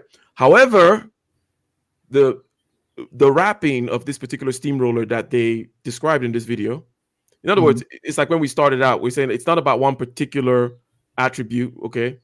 Or in other words, it's about a multitude of things. They're a steamroller, and they're kind of don't care about what you think. Okay, even that so far may not be completely objectively bad, but it's about context with these particular kinds of attributes, especially ones like steamroller, and that's because the context will completely change everything between some asshole in the local lumberyard versus Elon Musk, but they're both steamrollers, right? And it reminds me of this thing was, you someone pushing women towards buses, or someone pushing old women away from buses. They're similar in the sense that they're pushing old ladies around, right? But they're very different.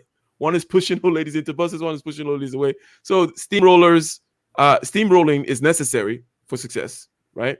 But then when you combine it with all kinds of crap around it, then you're generally a crappy person. Okay, gotcha. Yeah. If steamrolling is used as a means to do the other things, what was it? What was the last one? Saboteur. So if it's used as a means to sabotage someone, and or backstab them, you feel, you feel that sabotaging someone would expedite your growth, then steamrolling is a bad thing. Now, keep in mind, people, that Ike is coming from a business perspective, and that's what we want. That's the title of the show. And this was given as far as interpersonal relationships. So two completely different things. The steamroller seems to be something that's more accepted in business because you're working together for a common goal, where, that's not the case in your interpersonal relationships. So, that one there probably should be an asterisk on that one. Yeah, that's very interesting. And then when it comes to interpersonal relationships of a particular kind, let's say man and woman, that becomes even a more dangerous dance. What I mean by dangerous is there's certain skills, like, maybe there's just something like you dance with a sword. It's like sword throwing dance, right? And it's kind of dangerous. So you use sticks to do it, but you never actually try it with real swords. So knowing how to be a steamroller in a relationship is what I'm talking about, in the sense that that's real knife and sword juggling, right? You got to really know what you're doing. But even in there, because it's still human interaction, especially between the man and the woman, there is a nice little way of being a steamroller, right? That is actually appreciated, and then also healthy for the relationship in a whole. But it's more surgical, scalpel-like, or as I said, dangerous in terms of like looking at it like knife juggling, right? Yeah. Yeah. True. True. Okay. So it's fun when they do it to other people, but when they do it to you, then it's not as fun. Like you may want your wife to say something like, listen, I don't care who's I don't care about the other girl's birthday. It's my girl's birthday and I want the purple balloons. F them kids. Or I want this particular clown or entertainer to come to my kid's birthday party. I don't care about the other kids. That's the type you want on your side, but you don't really want against you. I get what you're saying. Yeah, 100%. Yes. Yeah. Okay, so on that, I want to talk to you about, and this is just for like broader society and how things get stuck into place. So there was an experiment called the 5-monkey experiment. Mm-hmm. And basically what happened was 5 rhesus monkeys were placed into a cage. Mm-hmm. And at the top of the cage was a ladder. And in the center of the cage at the top of the cage was bananas. And in the center of the cage was a ladder that led up to the bananas. Now, what the humans did was they rigged it so each time a monkey was to attempt to climb to the top to get the bananas, all of the monkeys, all 5 of them, would be sprayed with water. So one of them tried to climb to the top, and of course it was sprayed. All of them were sprayed. And then another attempted to climb to the top, and again, all 5 were sprayed. And then when the third attempted to climb to the top, the other 4 monkeys beat him up. So very important. And then after that, they turned off the water machine and they took out one of the monkeys and replaced it with a new monkey, one that has never been sprayed with water. And then when that monkey attempted to climb to the top, the other 4 monkeys attacked them because, they assumed that the device was on and they didn't want to be sprayed. Mm-hmm. And then one of the original monkeys was removed. And then when that and replaced with a fresh one. When the fresh monkey attempted to climb to the top of the ladder, not only did the 3 monkeys that were sprayed attack him, the 4th monkey, who was never sprayed, attacked him. Now it's very interesting because he doesn't really understand why. He's just kind of going along with this groupthink. Mm-hmm. So they continued the process of exchanging the monkeys until there were no monkeys in there that was sprayed. Mm-hmm. And yet none would still climb up to get the bananas because a system was in place, a psychological system. Keep in mind that the machine has been off. So a psychological system has been placed into the monkeys to where they discourage each other from climbing to the top of the ladder to receive the bananas. So one thing that this brings to mind is besides some of the more inferential things, it's more of mimicry, right? Mm-hmm. Now, mimicry is something that we do even better than monkeys, right? We are the top. In other words, aping means, to copy, and we are top ape around here. True. So we more ways than one, yeah. we copy very well. We mimic everything. We also, and then this is quite important, is that we mimic desire. So I'm going to say on this mimic thing a little bit because there's the other aspect too, which is about, the original feelers of whatever kind of trauma, right, that caused some kind of tradition to go into place, some fear-based tradition, if you will, that this thing can continue to just perpetuate itself over time without any real person knowing why. Like, why do we tell people not to go over there? Why do we hate this particular tribe, right? Like, I don't even remember why we were fighting these people, that kind of a thing, right? But on the mimicry end of things, we need to understand that we mimic everything, including mimicking desire. And the mimicking desire part is part where it gets most dangerous, because you and me, okay, or just go to that child that doesn't like the red ball on the floor, okay, playing with other toys, doesn't want that red ball, until another child comes in and picks up that red ball and looks at that red ball like the most interesting thing ever. All of a sudden, that first child is not going to be interested in the red ball, right? Mm-hmm. This is mimicry at a at a at a basic level in terms of mimicking desires, and it might be even argued that desire is nothing but mimicked. Now, we're not talking about animal drive, such as you feeling hungry. There is an independent you feeling hungry organism or machinery going on, right? Mm-hmm. You don't copy, even though you can copy other people that are, but anyway, that's a different thing. But you independently have a I feel hungry machine going on. But a lot of the things that you desire that are outside of that, I want to breathe, I want to drink water, I want to eat, like, oh, I want that red ball, or I think I want the Ferrari, or I want this particular type of woman. It's typically because you're seeing that particular desire reflected around you. This is what the people around here are supposed to like, right? Mm-hmm. So I'm going to go ahead and start liking it. So this mimicry leads to everybody wanting what everyone else wants, okay? This is a powder keg. This happens all the time with human beings. And then there needs to be some kind of an outlet, okay? And the outlet usually happens with people finding a scapegoat, and then we focus all our rage now, copying each other's rage, mm-hmm. into some kind of scapegoat as to the reason why there's scarcity and so on and so forth. But it's another kind of a way of looking at why economic growth is necessary. Because if you now want a red ball too, well, we need to start making more red balls if everybody's going to start wanting red balls, right? That kind of a thing. Otherwise, we're going to be at each other's throats.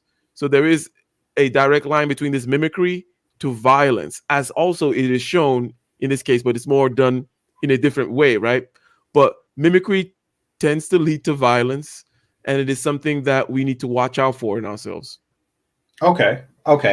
Interesting. And I see where you're going with this. Like, I'm pretty sure Crips and Bloods and, maybe even like, other gangs that exist don't even know why they're at each other's throats, because, it's been happening for over a generation, meaning that, the new younger members of the gangs are like the fresh monkeys. They don't know why. They just, but we do know that this, pseudo war has been going on for quite some time. And, we're going to continue to fight it because that's just the way things are done in Southern California. So, yeah, it's interesting.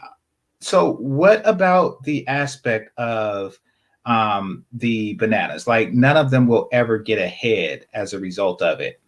Because you mentioned earlier the mindset of, the white man is holding me back. They won't, they're holding back my Wi-Fi or something like that. And yeah, shout out to O'Shea.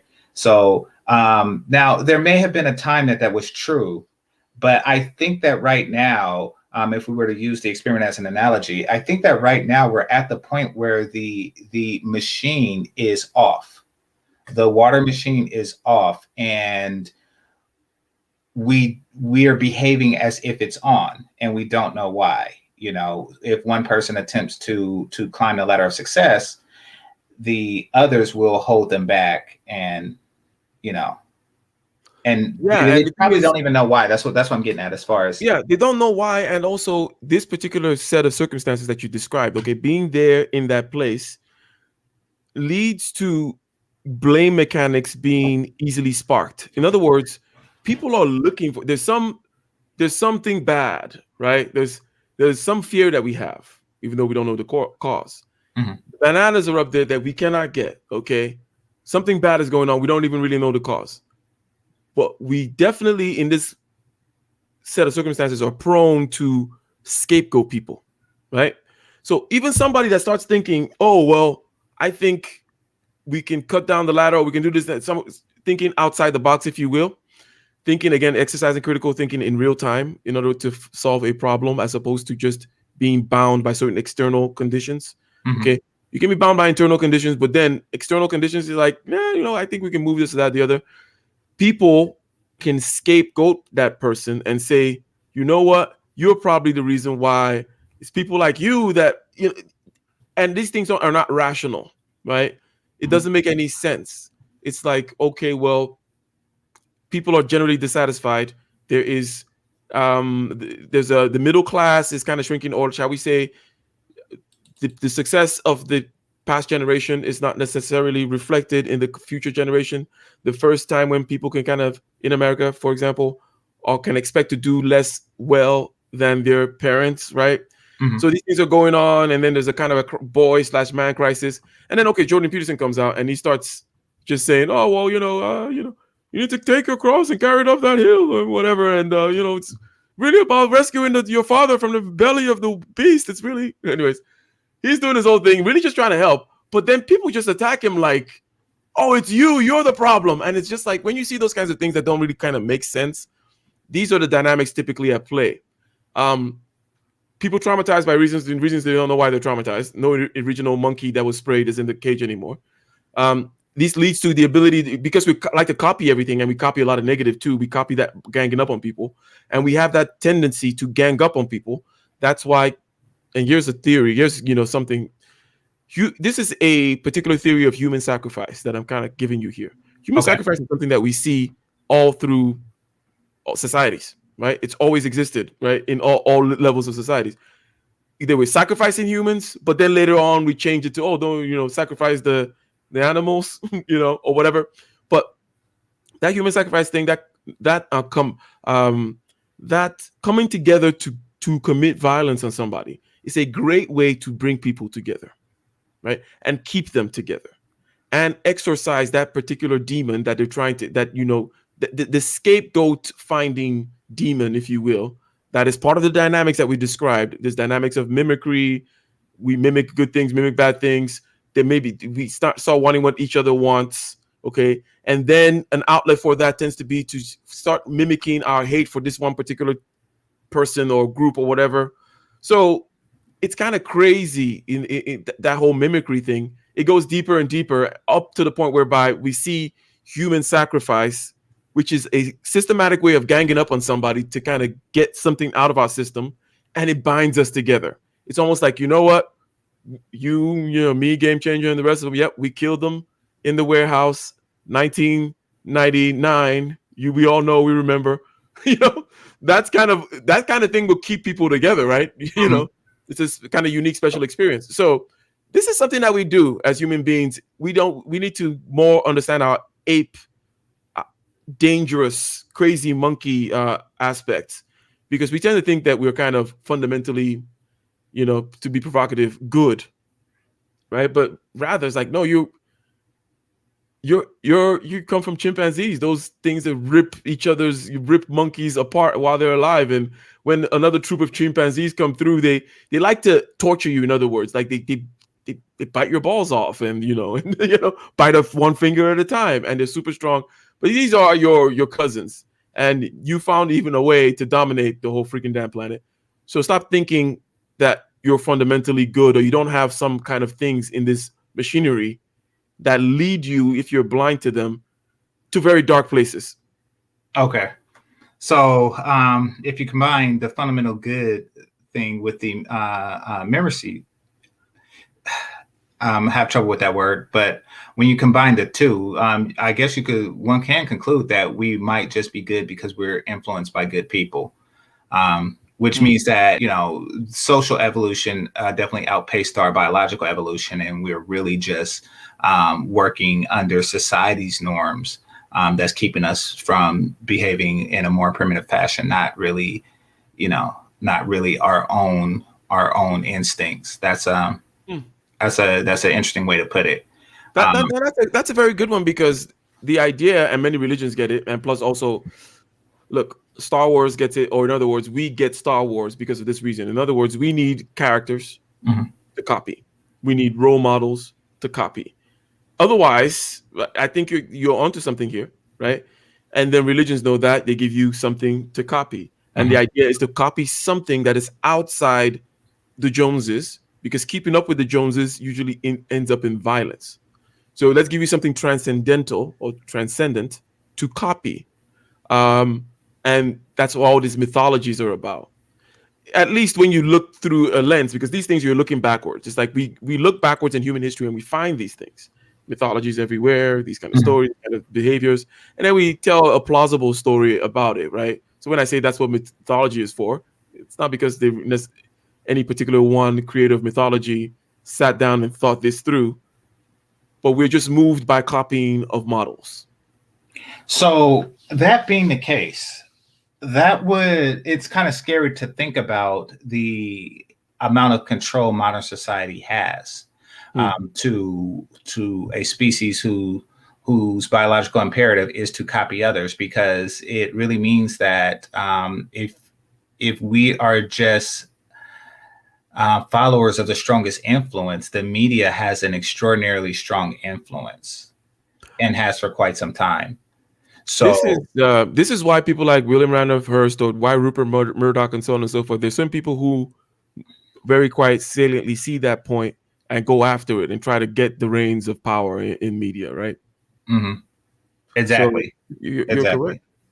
So a lot of the behaviors, and this is something that I think should be abolished, that Black people have, isn't necessarily our behavior. It's a behavior that was presented to us, and we're just copying it. Like a behavior that was presented to us through various forms of media over the 150 years of emancipation, like the weight gain, the violence, the hypersexualization, the poor academic performance. Like, it does seem as it, because notice that if you step outside of these things, they no longer call you Black. You're acting white. Yes, you're acting white. So the whole image thing, look, and that's when it starts getting out of hand. And what I mean by that is the scope of of what needs to be done when viewed from this lens of, okay, this is the scope of the problem. It's in people's minds. It's through media. It's a story in their head, just like the story of me being Ike or you being Game Changer is in your head. Mm-hmm. Once it's implanted in there, it's a tough thing to deal with, right? So when you look at the scope of that kind of endeavor, you begin to immediately kind of say, well, how much of just bloviating and talking am I doing versus how much is actually actionable? But at the danger of just kind of doing that bloviating and talking, basically the image work, all that magic work needs to be done, right? Mm-hmm. I call it magic because it's all, you could call it media or whatever, right? But especially when you're trying to do it, when you're trying to reverse it, you need to understand how it works. There's some creativity to it, but there's also some science to it in terms of how to put a story in people's head, flip the story, put a positive story. And by positive, I mean something that's not just reacting against, something that's not reactionary, something that's not like, oh, they put all these things in our head. Rather, it's something that says, these are the things we want to put in our head, right? Like, so this is the image of myself as a Black man, for example, or as a Black woman, or whatever it may be. Like having that positive image, and by positive again, I mean you actively putting it there as opposed to reacting to how you think you're being not properly imaged, if you will. So you put in something and say, this is my image, positive, enacted, active, not reactive. Forget what everyone else is saying. This is the original. This is the authentic. You know what I mean? And I think that doing that kind of work, which is in the world of art and then also in the world of media, generally speaking, is needed, and also it can be tied to economic output. In other words, so let's say you wanted to do this for the West African image, which I think kind of helps too, because quote unquote ADOS is a different experience, right? But cannot be disconnected completely from, let's say, the West African aspect, right? But so if, let's say, we're in this continuum, and then I wanted to say, West African, how do you do something about certain kind of image, make money with it, blah, blah, blah. So what is West African food, for example? You can go out, right? You're in the Bay. So I'm sure you can be like, oh, we're having South Indian tonight, whatever, somewhere. So what is, or you're having Chinese, or you haven't having Italian. Okay, what is having Nigerian? What's having West African? In other words, there is a gap here, okay, for in the market. We know that it can be reproduced. For example, people in Afro beats has taken over Atlanta and in London and that kind of stuff, which is from Africa. In other words, we import hip hop. We love hip hop, right? You can take Afro beats and so on and so forth, and there's money that gets made, right? So even if in this particular food thing, like how do you bring in this kind of food thing? There's an image that also is there to it to play in the whole kind of story magic way, but also money is made. There's an image in terms of like clothing, money can be made. Image in terms of like, the books and the magazines and the actual image of this particular person who is neither a simp cuck, as they tend to show some of them, or some kind of thug. So it's either it's thugnificent, or I forget who that other guy. Who's the other guy? Gangsta Delicious. It's thugnificent and Gangsta Delicious versus I got you. If you want to do that got him. Yeah. Well, you're talking about Boondocks, right? Like Gangsta Delicious versus Thugnificent. Yeah, I think so. Yeah. Yeah, there is that. Yeah, because Gangsta Delicious is he's a little sweet, right? Yeah. But also there is this kind of just showing of a lame. And I think that's kind of also that is kind of not cool, because these images are not supposed to be images of lames, right?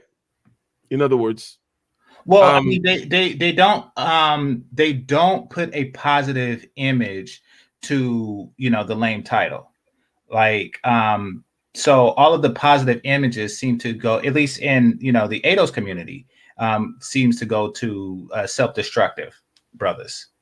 And part of it is because it's simply violence is just entertaining. And another part of it, and I think it's more nefarious, is that more sensible men have sensible spending habits, meaning that they're harder to sell to. So, that image probably should be taken down, because, you're not going to sell superfluous things to a person that really doesn't care about such things. Like, no matter how hard there is a high-end, high spend prestige / also status spending of certain kinds, perhaps related to what I mentioned earlier in terms of the aesthetic end, right? If you're going to serve that lamb right, and you're going to buy that right wine, you're going to have the right cutlery, the right table, and perhaps the right dining room for it, right? So there is that end, and that end does not want to see his whole thing represented by some lame, okay? So if you also look at it in terms of, you take it back to the realm of mythology, right? Your gods, the people you're trying to look up to, you don't pick these like, I'm going to make him it's like, no, they're larger than life. Okay. Brad Pitt's head on the screen in the movie, and he's a hero. It's like 3 stories tall, right? That kind of a thing, right? So we need to be positively, shall we say, influenced and inspired by larger than life and positive figures. And it also goes to that other thing about not copying the Joneses per se, but copying something a little more transcendent. And that's why I also went to the gods too and such. In other words, that realism in art, like, I just painted somebody and they happen to have a cold sore. This beautiful woman. Imagine I painted a beautiful woman in an evening gown, and then I put a horrible cold sore in the corner of her lip. It's like, well, why did you put the cold sore there? It's like, well, it's reality. People could have cold sores, but it's like, nah. It's like, no, remove the cold sore. In reality, I can see cold sores, but in the painting here, you're doing so. It's a particular action in order to create a particular reaction out of somebody. And in this case, I'm saying go for higher, go for cleaner, go for posher, go for more masculine in terms of the presentation of this positive image that one is trying to put out there. Because again, it's absolutely necessary. No community lives without a myth, without a story, without a set of, let's say, rituals and traditional regalia that they may have. For example, this is how our people are. These are the things that our people do, that kind of a thing. So it is absolutely necessary. And also there's money to be made in it, whether it be in clothes, whether it be in transcontinental dating services, who knows, right? And so on and so on and so forth, right? Plus the food thing that I mentioned earlier. Well, no, I get that. I mean, when I was tutoring math, an Asian kid did put Asian math tutor, on his, on a cork board, and that would give him an advantage. and gaining clients over me. What can I do? Put black ones. So yeah, having a positive ethnic reputation, definitely helps. And it hasn't helped us for many generations, but I can definitely see the value in that. Now, I want to give an example of how severe the programming could be, and um, how severe once somebody attached their identity to something can be, um, in an attempt to, because my follow-up question is going to be, how does one get out of this? Like, if a person has this particular self-perception, it seems pretty strong in them to where they can't really. Okay, I'll give the example first. So we're all familiar with the movie Forrest Gump, and there was a character on there named Lieutenant Dane.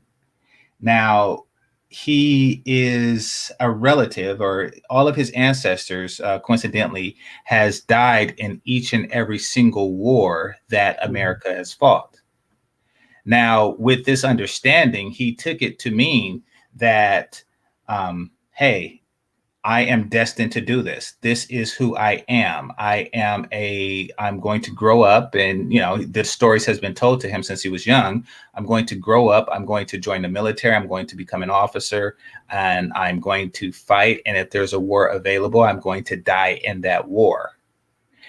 He's come to this rationalization, even though there isn't anything mythical about it. It's just a unlikely coincidence, but a coincidence nonetheless. However, he embedded this into his identity, to where when he survived a war and came back injured, meaning he couldn't fight another, it's like, wait a minute, this wasn't supposed to happen. And he grabbed the guy that saved his life, and he's like, I am Lieutenant Dane. So his identity was, I am destined to die in this war. Like, that's the identity that his family's history has inflicted on him. That's how strong it is. Like samurai, this is my identity, and I will die for that identity.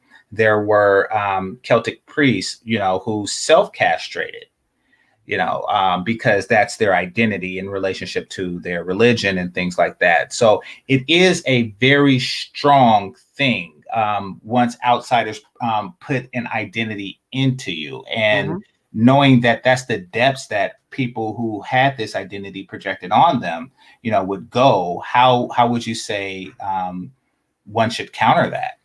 Okay, so it should be immediately noticed, right, that we just talked about the necessity of identity and of an image, of an identity with a particular image attached, with a particular storyline attached, and perhaps even the tailoring of that particular identity, right?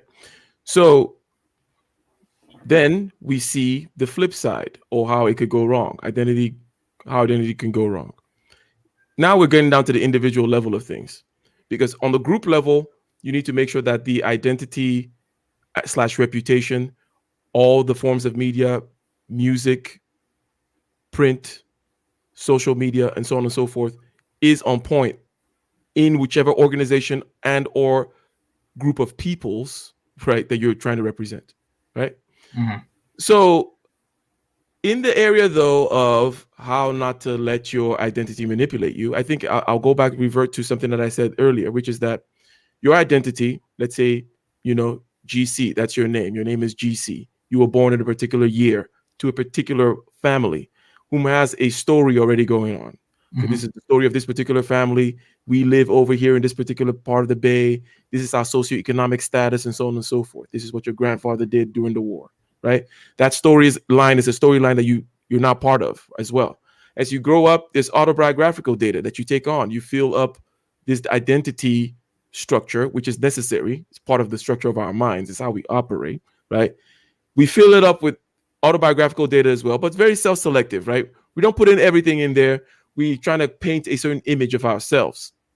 Now, the point is, you need to know the parts of that image, okay, that are, again, superfluous, that are not necessary. In other words, so that you don't get attacked there, right? So that it cannot control you as much, so that you can simply say, okay, well, I don't need to be Sergeant Ding anymore. That was just a part of my valor / what would be the principle associated with that, right? So it's valor, it's a willingness to do the dangerous and the impossible, right? Those are the Mhm. underlying things. So it's like, okay, whether Patriotism, yeah.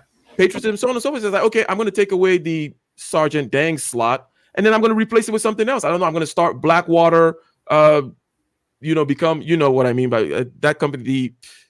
You may call them mercenaries, I guess, right? Yeah, But yeah. basically becoming a private contractor in the military / whatever other kind of military and patriotic things you have. In other words, always look below the fluff of whatever it is you're filled your identity bag with, and try to find the necessary principles that underlie it. If you're a man of valor and you're doing warrior prince type hierarchy stuff, then it doesn't matter which particular, Now it's tough, okay, to make transitions out of those kinds of situations, right? When you're a police officer and that was your identity, and now you can't work anymore, so on and so forth. But that's why that mastery of subjective consciousness aspect is absolutely key, because how can you be able to introspect this way without understanding how your particular identity manifests itself, right? Because you need to see how, when your identity is insulted, for example, where do you feel it? Is it a immediate kind of like somebody ripped your chest out when they say something bad about your mom or your family and how whatever they were losers or something like that?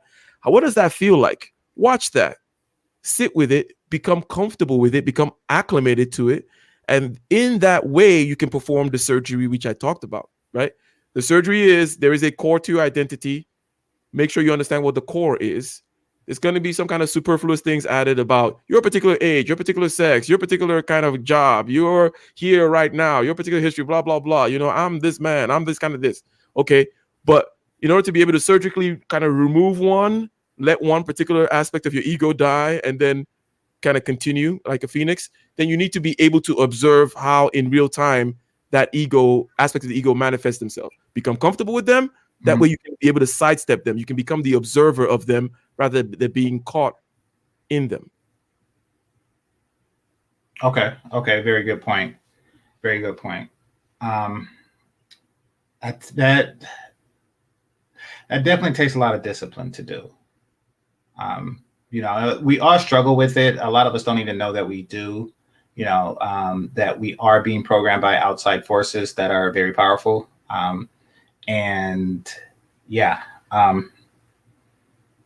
To get out of it is very difficult. But if you find yourself behaving as a trope, then that's obvious. That's definitely obvious. There are a lot more subtle things that we probably need to do, and that's why we have spaces like this and people like Ike to help us identify them so we can step out of it. As far as the Nigerian restaurant thing goes, I only had Cameroonian food. It's spicy, to say the least. At least the way it was prepared for me. So, but yeah, you're right. That's all the West African I get. I mean, there's Ethiopian food, but yeah, and that is largely due to, I don't even want to say negative public perceptions of West Africa. I just think that as far as America goes, they want to pretend like it doesn't exist. Yeah, and it's almost like I look at it as an opportunity. In other words, for anything to be, something that's got to be done, someone needs to do it, right? Regardless, I don't know how Chinese stock market restaurants became so ubiquitous all over the world, right? But I also know that it's not because everybody just loves the Chinese everywhere, right? No, it's like whether it be racism or all kinds of tribalism and blah blah blah, it affects all these other groups. But in other words, the fact that it's absent. You look at the landscape of the problem. Why is it absent? What are the chances of success? How can it be instantiated and allowed to grow? All these kinds of how do I bring this thing about? And then try to bring it about. Because it's not going to just happen of its own, right? Generally speaking. But everything from celebrity chef type stuff to, because there's just places you have to, in the media, you have to kind of slot it in certain places and then have like the restaurant kind of in the right place as well. And then there's quality and so on and so forth. But restaurant is the hardest one to do because, each individual restaurant business is by definition not a very good business. Too much competition, not enough profits, and so on and so forth, tend not to last, right?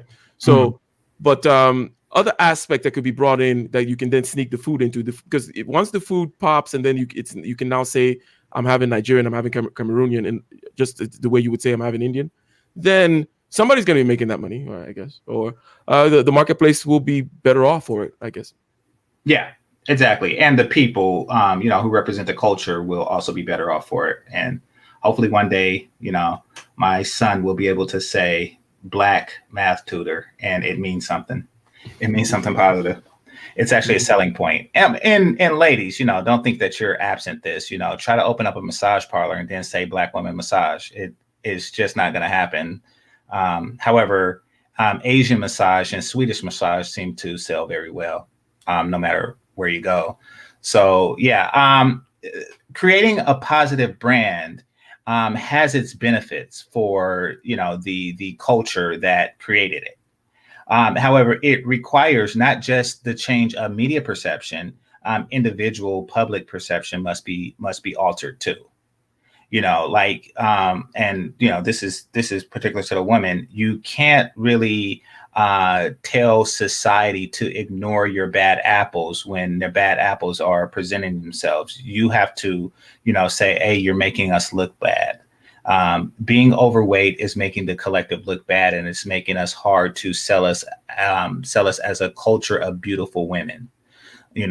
And the same place with Black men, behaving violence and ignorance, and wearing your pants underneath your ass is not the image that we want. You can't really do anything with that, and it's very destructive and disruptive. So, you're making us look bad. We are not looked upon as something that can be respected amongst adults. Even though it's a culture that's very pleasing to young people, it's not something that adults really respect, and you're making life difficult for the rest of us. Yeah, the thing about image is some people, again, have a difficulty disaggregating different aspects of what they may consider one particular phenomenon. So there's this successful person, right? They look this way, they dress this way, they talk a certain way, right? They carry themselves a certain way. They have some protocol about them, and so on and so forth. What they tend to then think is that this person also, maybe they're a square, they're rule bound, if you will. And the square part, that's just being childish. The rule bound part, in other words, thinking that it's rule bound, I'm going to entertain that thought for a second. And because there are certain kinds of creative people, let's say, and typically creative people always talk about squares, and also, I don't care about my image type stuff. I'm going to grow my dreads out, or whatever it might be, right? So the thing about it is, you need to understand it's not that big a deal, in other words. The people who say they don't care about image tend to care about image more. Here's what I'm saying. It's like, if you don't care about image so much, then why don't you just do the conventional thing to get the outcomes that you want? You know what I'm saying? True. Yeah. It's like, no, my dreads will never come off. And it's like, oh, you're the one that really cares about image, right? It's like, no, and the reason, I get the reason why, is because there's all this typography going on. You've typecast this person. You've put a particular lameness on him now, right? And in terms of that successful type with his protocol and his way of dressing and his mannerisms and everything, right? But in reality, that's not how people are, okay? That's not how people are. People are more diverse than that. You can have, lames in t-shirts and not in suits, or you can have people that are creative and very vivacious in all kinds of ways, being in a boardroom somewhere looking uptight with a tie in their neck, and then someone else with all kinds of tattoos on their neck, right, is boring as hell. They never did a creative thing in their life. It's like there's nothing really interesting about them. So this idea that, you can't be multifaceted in this way, or if I wear this, or if I carry that, or if I study this, then it means I've been limited. It's like, that is a very limiting, dare I say, approach to the world. Okay, any successful person knows how to play on different levels, and there's the level of general, broadly accepted image. You simply just, okay, cool, this is what you check the boxes, check as appropriate enough, try to be as creative as possible in there, but you have other things to worry about, right? You know what I mean? It's like, oh, you want me to cut my hair? Okay, cut my hair because I got 1,000 things else to worry about how I'm going to deliver on the project, how I'm going to be able to justify the insurance bill that I just paid for my company this year, get work for my employees, blah blah blah. I'm not going to die on the hill of the right haircut or the right attire. Yeah, exactly. And that goes back into what I was saying about the whole Lieutenant Dane thing. Like, the haircut, this is like deeply embedded into a person's sense of who they are. And, it does, once again, it does affect the collective. I mean, you can't get around it. And there's an economic aspect to that as well. I mean, the Orientals in general, but the Chinese more specifically, have been crafting their image for quite some time. And injected into, America and their perception of them, whether it's true or not. I mean, anybody who watch MMA know that they're not necessarily the best martial artists. However, it is a, deeply crafted image. It's you can't disassociate the two. You like between an Asian man and martial arts. So it's one of those things. Our image is not really for adults. It's not really producing much that we can use. If you are an attractive Black woman, and shout out to Chantel, who's an attractive Black woman, and if you wanted to throw a party and somebody says, hey, there's a party with about 50 Black women there, it's not going to have the same effect as, there's a party with 50 Colombians there, or, something like that. And that's because the collective reputation, you're not going to get around that. Yeah. The collective reputation is, so it then comes down to, because first of all, you have to care about it. You have to understand why you care about it in order to begin to form a problem statement, because from the problem statement we'll see possible solutions, right? When you're able to define the problem, you're like, well, so basically, why would you care? You would care, maybe you can alpha your way through the perception thing, and maybe it doesn't affect you that much in your particular line because you have a reputation that's so singular that everybody in your industry doesn't judge you based on color of your skin or something like that. But I've once had it put this way, that how about your son, right? You brought up your son earlier too, right? Mm-hmm. How about your son then? How will they react? Will they be, it don't matter, I just alpha my way through it, because you got to understand that that's a personality trait, right? Mm-hmm. Not everybody just alphas their way through stuff. Sure. And also enough of an introvert where social things doesn't matter to them. So that's why you should care. And then you're like, so therefore the time scale now is presented to you, which is like, okay, it's a generational thing. It's more like the people, some young people right now, plus my people whom are my son's age, my hypothetical son's age, also to have changed or have progressed in a certain direction with regards to how they judge people in terms of the content of their skin, color of their character versus content of the skin type stuff. Mm-hmm. So that's the timeline. At least one or a couple of, you're thinking generational now. Okay. So, and I think that kind of helps orient one in terms of the kinds of solutions you should be thinking about. Because if it's a generational thing, then it's different. The levers to pull are different.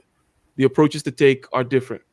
But I think that if you care about it for these reasons, and if you're now seeing that it's a generational thing, then the next thing to do is to do anything that you can, right, in your own particular house, and then also out there in the world, to propagate a positive counter image. Positive, again, meaning active and enacted and actually not just being reactive. So something that you put out there as opposed to you just saying, no to all these other things, right? However, that opens up the whole realm of art, right?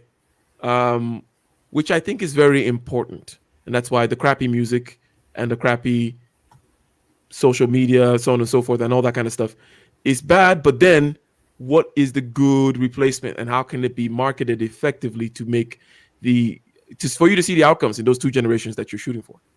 Mm-hmm. Okay, so I don't think that it would. Okay, here's the problem I see with that. I don't think that the people who perpetuate this negative image, I don't think that they don't know. I think that they think it's a good thing. I think that they believe that the negative image, because I get what you're saying. You're saying that they don't know that they're perpetuating or the importance of cultural imagery. What I'm saying is they know and they think that this is a good cultural image to perpetuate. They want to be seen as hyper violent, and hypersexual, et cetera, et cetera, et cetera. They believe that it's a good thing. They believe that the gangster image is a good thing, and we're going to roll with this. And I can see that you I can see that as probably you can see it too. And what I mean is, we get that, you know. Yeah, it's perpetuated that, and you know, I don't think that they think that they're doing harm, is what I'm saying. Yeah, so the not doing harm part, because I think that it is enticing for sure. Right. You know, hood. It reminds me of a video on YouTube, where this, I think it was like 8-year-old or 7-year-old kid took his mom's truck, black kid, drove all over the place, you know, caused the ruckus or whatever, do all kinds of stuff, and they were asking him, interviewing him. It's like meme on social media. It was like from years ago though, and like, why did you not go to school? And he's like, well, you know, I wanted to take the car to do blah, blah, blah, blah. Well, why did you want to take the car, do all that? And it was like, well, because me and my friends wanted to do hood rat things. Oh, smoking with cigarettes. You talking about smoking with cigarettes. Is that what is that exactly? That was an episode of the Boondocks, but it was based on a real kid that did that. Yeah, exactly. So it's like, wanted to do hood rat things. Yeah. You'll get it. Very appealing to do hood rat things and to kind of be seen as, you know, because what it is appealing to that rule breaking aspect, which for me, I can understand. So that's why I said, for example, people who look at a certain kind of professional image as being rule bound are looking at that because they think being rule bound is a bad thing. And I agree. I don't like being rule bound. I think that it's very limiting, and shows a limited understanding of how rules come about, right? It's like, you're all human being as well, and you can make certain decisions. So being kind of rule bound, or shall we say not being rule bound in this particular regard, and doing that tightrope walk, I think is absolutely key. It's like, you know what? Because I'm not just doing a tangent right now. It's almost like I'm hopping onto another track, where it's like, because this whole thing about game comes up, because we're talking about swag and a certain kind of image, and we're talking about why it's appealing, right? Right. So, and also game in terms of being influential, persuasive in terms of the communication. There is something about being cool, which is too cool for school, too cool for rules, right? Which is inherently appealing. So the idea is, you take the negative, all other kinds of negative stuff, and you try to attach it to cool, because you don't really quite know the essence of cool, right? So you just see that, oh, it goes on around with these groups of people over here, and they tend to look this way, and they kind of, it's like, but the essence of cool really is balance and equanimity, and a great level of kind of control. Again, that internalism, which I keep on talking about, right? You're most cool when you're literally cool and you're literally calm, and it doesn't really matter what both internal and external disturbances and perturbations are. How you may be insulting me, and yeah, maybe I'm getting hot in the back of my neck, and maybe my heartbeat is going up, and I feel pretty angry with you right now. But cool is just being able to observe that, move past it, right? So, however, people don't understand the essence of cool, so they'll be like, because observing and moving past it helps you, whether in this you're selling something, or you're asking her for her number, or you're trying to be the cool guy around, or whatever. Not trying to be, but that's going to result in you being that person. But what's the essence of it? The essence of it is really internal. But rather, people start talking about, well, what lines do I say when? How about when it's noon in a gas station versus when it's midnight in the parking lot of the club? Do I change my lines? It's like you've missed the point entirely. Yeah. But the cool thing, which is appealing, really is about not being rule bound, being kind of original in a certain sense, and really it comes from within. It comes from a state of equanimity within. Okay, I definitely agree with that. I think and game dudes is, trust me, just a byproduct of a lot of problems that we have as a result of outsiders programming our culture. However, that's one we could talk about now, definitely. And what I found with those guys is, well, what I found in general about the programming of African Americans in their culture is that it's focused on the young. Meaning, okay, so for example, if you look at the Orientals, particularly the Chinese, once again, I mean, when I say Orientals, because 90% of them are Chinese, it's like a population of 2 billion, you know, I mean, it's always going to be particularly them. But their cultures tend to focus on the adult, the martial artists, the academics, you know, et cetera, the ninja warriors, or, you know, whatever they're portraying, even the cooks and the chefs. They tend to focus on the 30 plus crowd, whatever it is. It's not much out there on them. However, unless she's in a schoolgirl uniform, you know, or she's big-eyed on an anime, it's pretty much going to be an adult. Just to be clear on that. Ours seem to either focus on the children, teenagers, or someone in their 20s. So, which, of course, if they're going to behave in an age appropriate, well, nothing is always. However, they're going to behave in an age appropriate thing, and that is going against the grain. You know, rules are for losers, et cetera, et cetera, et cetera, which is fine at a certain age.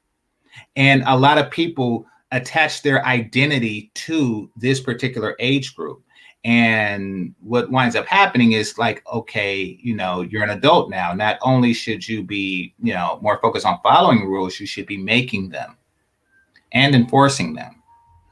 And there isn't really a trope for Black Americans, particularly Black American men, for the adult Black American man. And I think that's why we have like a lot of juvenile behavior, kind of like, you know, like chasing tail. Don't get me wrong, there's tail, chase it. But to talk about it as a major part of your life is something that you do at a young age. Like counting the amount of numbers you get, telephone numbers you get, you know, bragging on sexual exploits. That's something that's very juvenile. However, it seems like a lot of brothers get caught in that, and because there's no new identity to latch onto afterwards, they're just like, oh, okay, I'm going to revert to my junior high identity. What else is there? Well, you know, it is an interesting thing, this kind of worship of youth and youth culture. And, you know, it perhaps also then goes with a loss of reverence of experience and age and stuff like that. It is hard to, do you know, or could you speculate on what you consider, what are the roots, besides the fact that you just say, okay, it's kind of all over media and so on and so forth. Well, is there something else that we could say about possible origins of this particular emphasis, or has it always been this way? Because I find it kind of fascinating in a certain sense. You know, one thing I would notice as someone coming from outside is that outside America is that it is beyond just, let's say, African American. It is an American thing. So high school is like an American. That whole idea of high school is a big. Is this big image hovering over the heads of America? It's basically highly venerated, a period in your time and a set of circumstances and the people around them that is constantly looked back on, constantly made movies about. It's almost like, so beyond just you could say African American thing, there is something about American culture. Perhaps you could say it's because America is about, growth, strength. It's not, in other words, it's not like, oh, we are the French people, we come from the whatever, and we'll have 10,000. It's like, no, it's more like, okay, well, we're here for life, liberty, pursuit of happiness, some capitalism, some taking advantage of stuff, individual, blah, blah. We're here to wheel and deal, in other words. Therefore, there is this celebration of vitality and youth and so on and so forth.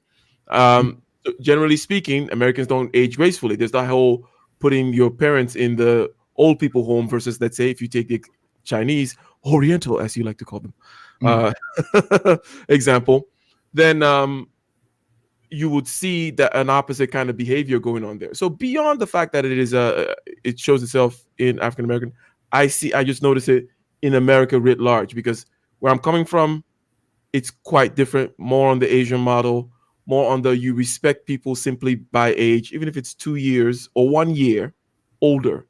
There's always that hierarchy established, or that hierarchy has been established from a young age, that there is authority that your older brother has over you, beyond just the fact that it's your older brother and it's stronger than you or something, right? Same thing goes in the schools and so on and so forth, where like age is venerated, but in America in general, not so much. Now, how does one overcome that kind of thing? It's almost like it takes a certain amount of wisdom, maybe also a certain amount of travel, not travel maybe, but just intermingling, getting away from your group, going to the Korean church on Sunday, if church is your thing, right? Going away from a particular set of people who, like, you always hang out with lawyers, right? And go hang out with doctors once in a while and see what's going on over there.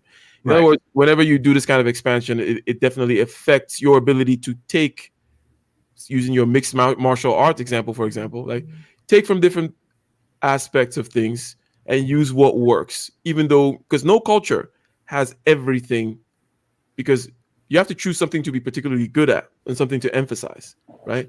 No box is all encompassing and shaped in infinite many different sizes or shapes. It's like you pick a shape, you pick a goal, you pick a set of kind of priorities, and then you try to execute that very well.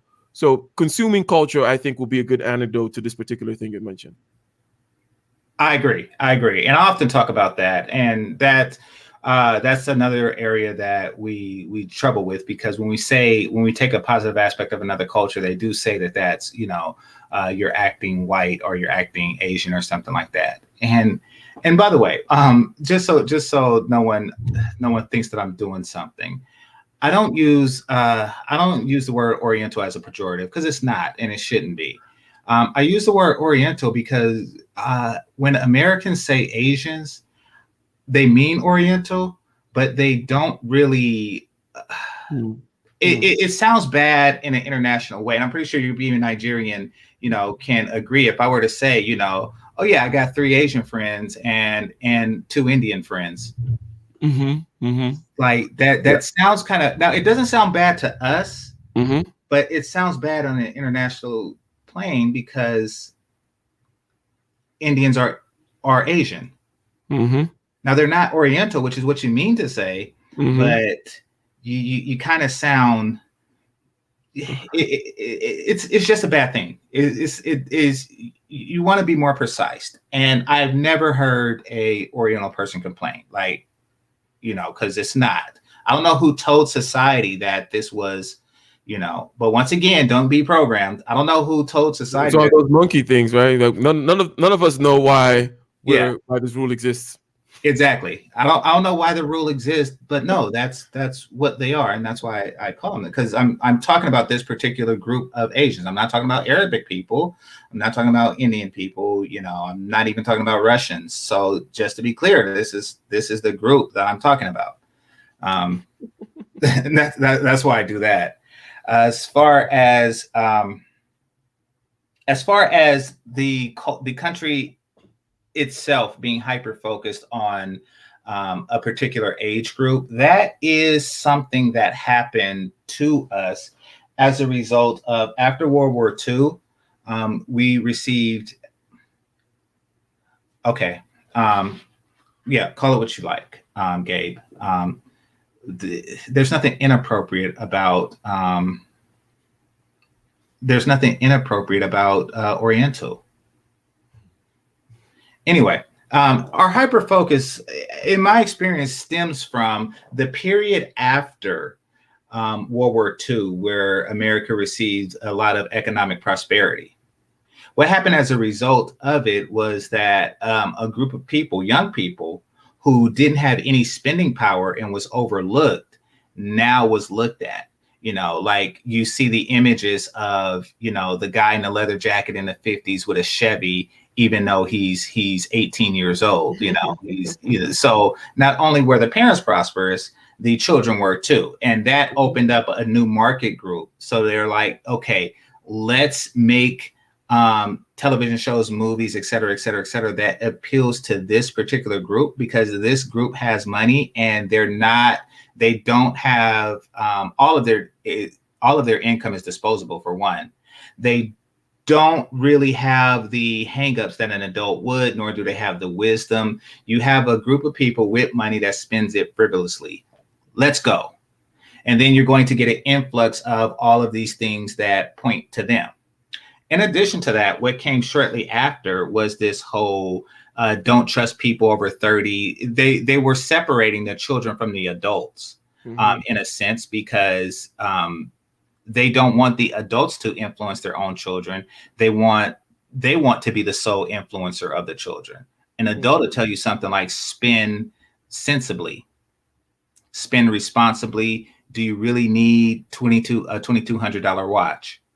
Is something an adult will say. And they say, don't listen to the people over 30, listen to us. And we're saying bling, bling. So the separation is deliberate. It's all to market goods to a group of people that have money. That's where that came from. This hyper focus on the teens and 20s. They're a prime market to sell goods to. I mean, if everybody who's 30 and over, like, think about it. Think about how much your spending habits have changed since if you ever became a responsible adult. That is rather unfortunate. Yeah, so because of that, then the imagery, and then all of a sudden, but it's almost like, so are you saying there was more of a veneration of the elderly in America? Are you saying that this kind of thing, whereby, in other words, to be obnoxious or ridiculous, I would say, well, are you saying that in the past, the American grandparents used to live in the same house with their, their Oh, absolutely. Absolutely. Okay. And I could say that in my personal family, that's the case. Wow. The difference, and maybe I'm only speaking for the Black community, the difference between, the old and the young really started around the boomer generation. And it's funny, something, most West Africans, I shouldn't say, I shouldn't just limit it to West Africans, but I have more experience talking to them.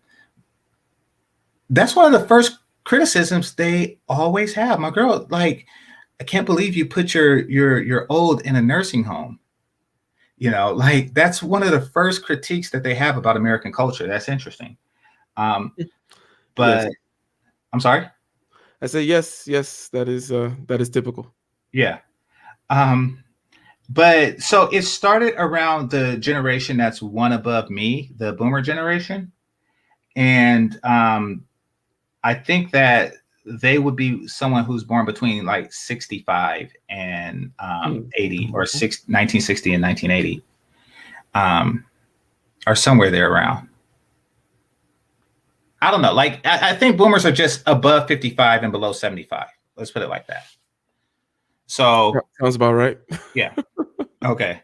So the generation there is when you kind of started to see it move astray. But what's going on with them is, in addition to the parents not really being taken care of by the kids, that generation didn't really take care of their kids.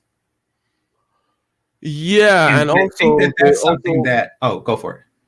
they're also holding on to power for a very long time, because if you notice, uh, at least at the time of the like Trump and Biden are older than boomers, just True. by the outside. Traditionals. Yeah. Yeah, they're on the outside edge there. So it has never been the case that people this old, right? This cohort, I'll put them in there, and just like, I use them as an example in terms of like how old the running president is, right? Mhm. And also current president, and also the fact that this particular group of people, boomers and the like, have held on to power way longer, and in a way, not just taking care of their children, but not handing over power, right? Either gracefully or in a way that makes sense to the younger generation as well. Not handing over power, not raising them correctly, still in power right now. And yeah, I know it's easy to get all down on the boomers, but they're an interesting lot, I guess. Yeah. Yeah. I talk about them often. As you know, I talk about them often on my show. But I mean, I'll put it like this, and this is what I tell this is what I tell people from like Nigeria, Cameroon, Ghana, and stuff like that. Who and they all voice this, but they're seeing one side of it, to where I have a response to it. Why do you put your old people in nursing homes? Why did they put their young people in daycare? So, like, that's my response to that. It's like, I don't think you realize that it's a social contract that was broken when they behave different. You see, they weren't raised in daycare. We were. They didn't go to school with a key around their neck. And when I say we, I'm talking about Generation X, like myself. We did, so it's like, okay, like the Indians, and this is why I don't say stuff like Asian, so I can make this distinction. Like the Indians, they have a saying: the parents take care of the kids until the kids take care of the parents. Which is why I have friends my age who still live at home, even though they're high earning, so no rent or mortgage or anything. They could just invest or do whatever. Um, Now we don't have that luxury because the parents didn't actually take care of the kids. They babysat for, throughout their adolescence, but they didn't really take care of the kids. They didn't see that they got everything that they needed to become fully functional adults. Hmm. And I think that there's a sense of that. And by the time a person gets older, they're like, hey, I don't, you didn't really raise me in my formative years, and now you want to, you want me to take care of you. That's ridiculous. Hmm. Like it is. But yeah, so Generation X was the first generation that wasn't really taken care of by the parents. And by taking care of, I mean, where the mother is cooking for them, and somebody is at home when the teacher calls if the child was misbehaving or something like that. A parent that knows all your friends' names, that like all that stuff was gone. We were more babysat than anything because they started a trend where both parents are focused on their careers and no one is really focused on the children. That's new, and with that went to the lack of respect that you see now. Yeah, so there is, if we were to kind of also follow the timeline of that particular generation, and that time period, and the Mhm. changes from then, there was a whole idea. Now, every generation always comes around and thinks that they're the first to discover certain things. And then this particular generation that the 60s, they were like, all that flower stuff. It's almost like they think that they were the first to discover love or something. But generally speaking, there was an idea of thinking you could just change nature, right, by simply changing your attitude. Um, it's all everything was about the attitude now. Like, you got to have a nice, chill attitude towards things, and live and let live, right? Don't relativism kind of stuff, right? Don't question you. I won't question me. Like, who's to say who's right? Mhm. And in other words, that in so doing, if you just had the right attitude towards each other, not the right reasons, not the right models, even in terms of like what we're trying to construct here, because that's the way in which they then did not serve the family structure very well, right? Mhm. Perhaps it's a nicer way of just saying that, as you said, they did not really take a vision because they were just looking at, they didn't understand that, oh, still, regardless of these attitudes you're trying to inculcate, we live in a physical universe where things have to be actually done, right? Mhm. So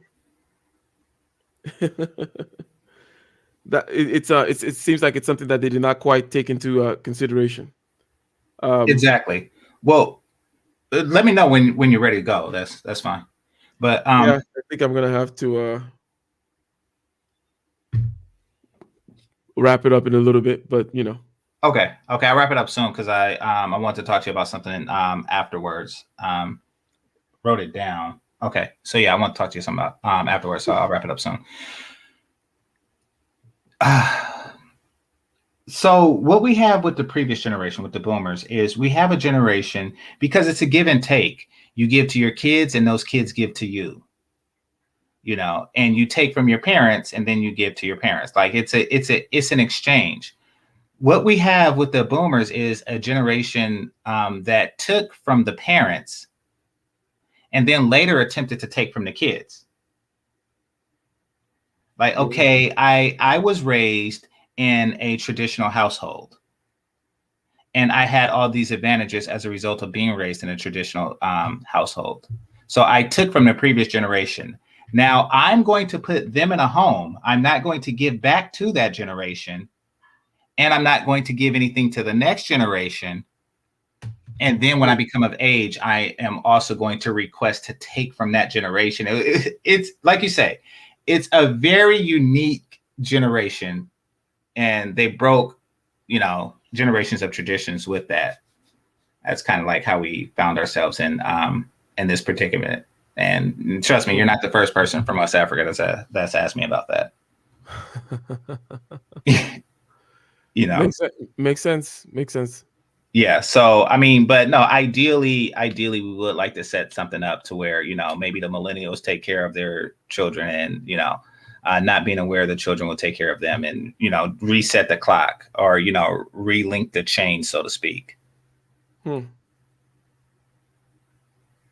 So, yeah, that's pretty much it on that. Did you have anything else you want to address before we close up? Well, I would like to say that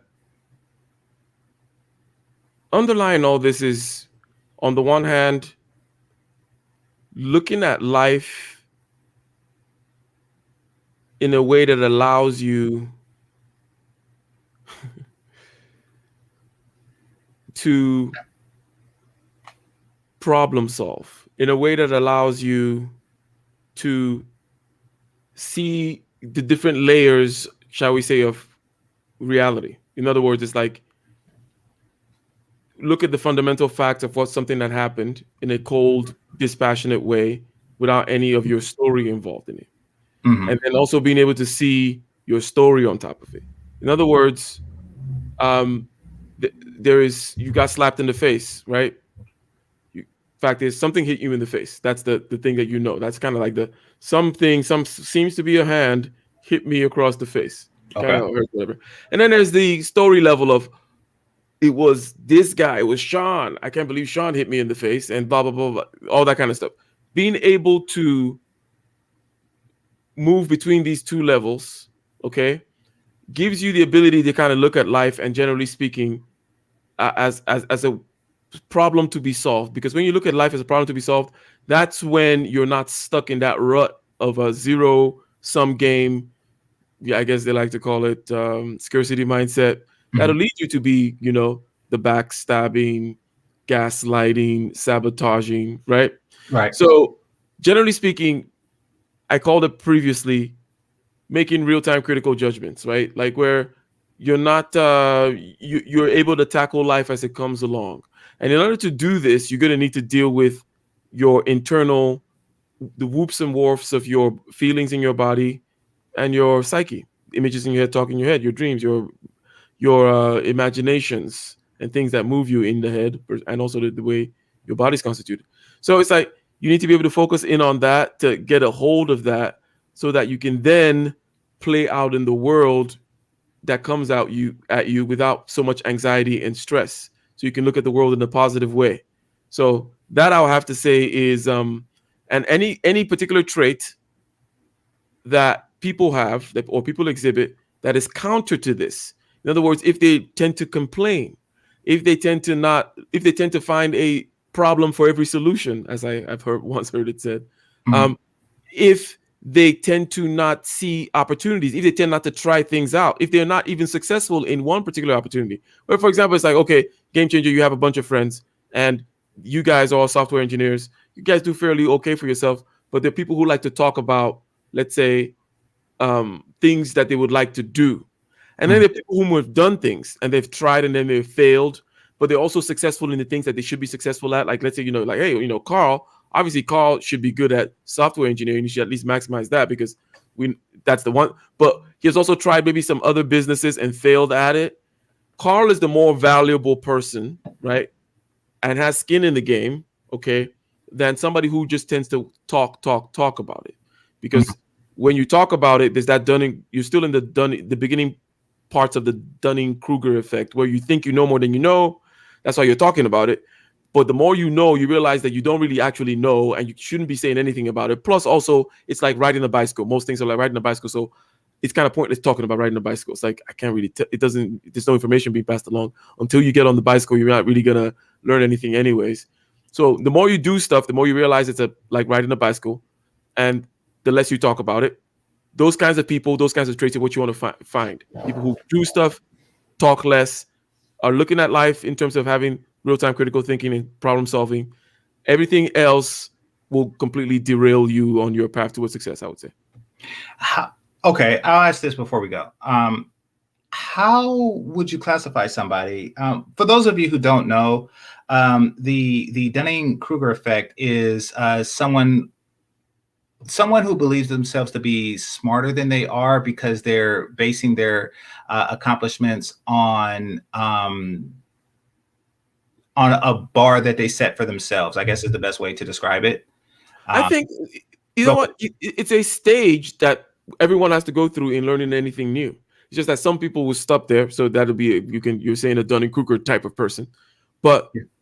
there's a stage when you immediately start learning something. It's like, oh, I just finally got an insight into this whole thing about quantum physics or thing, whatever it may be, some kind of programming, some kind of thing.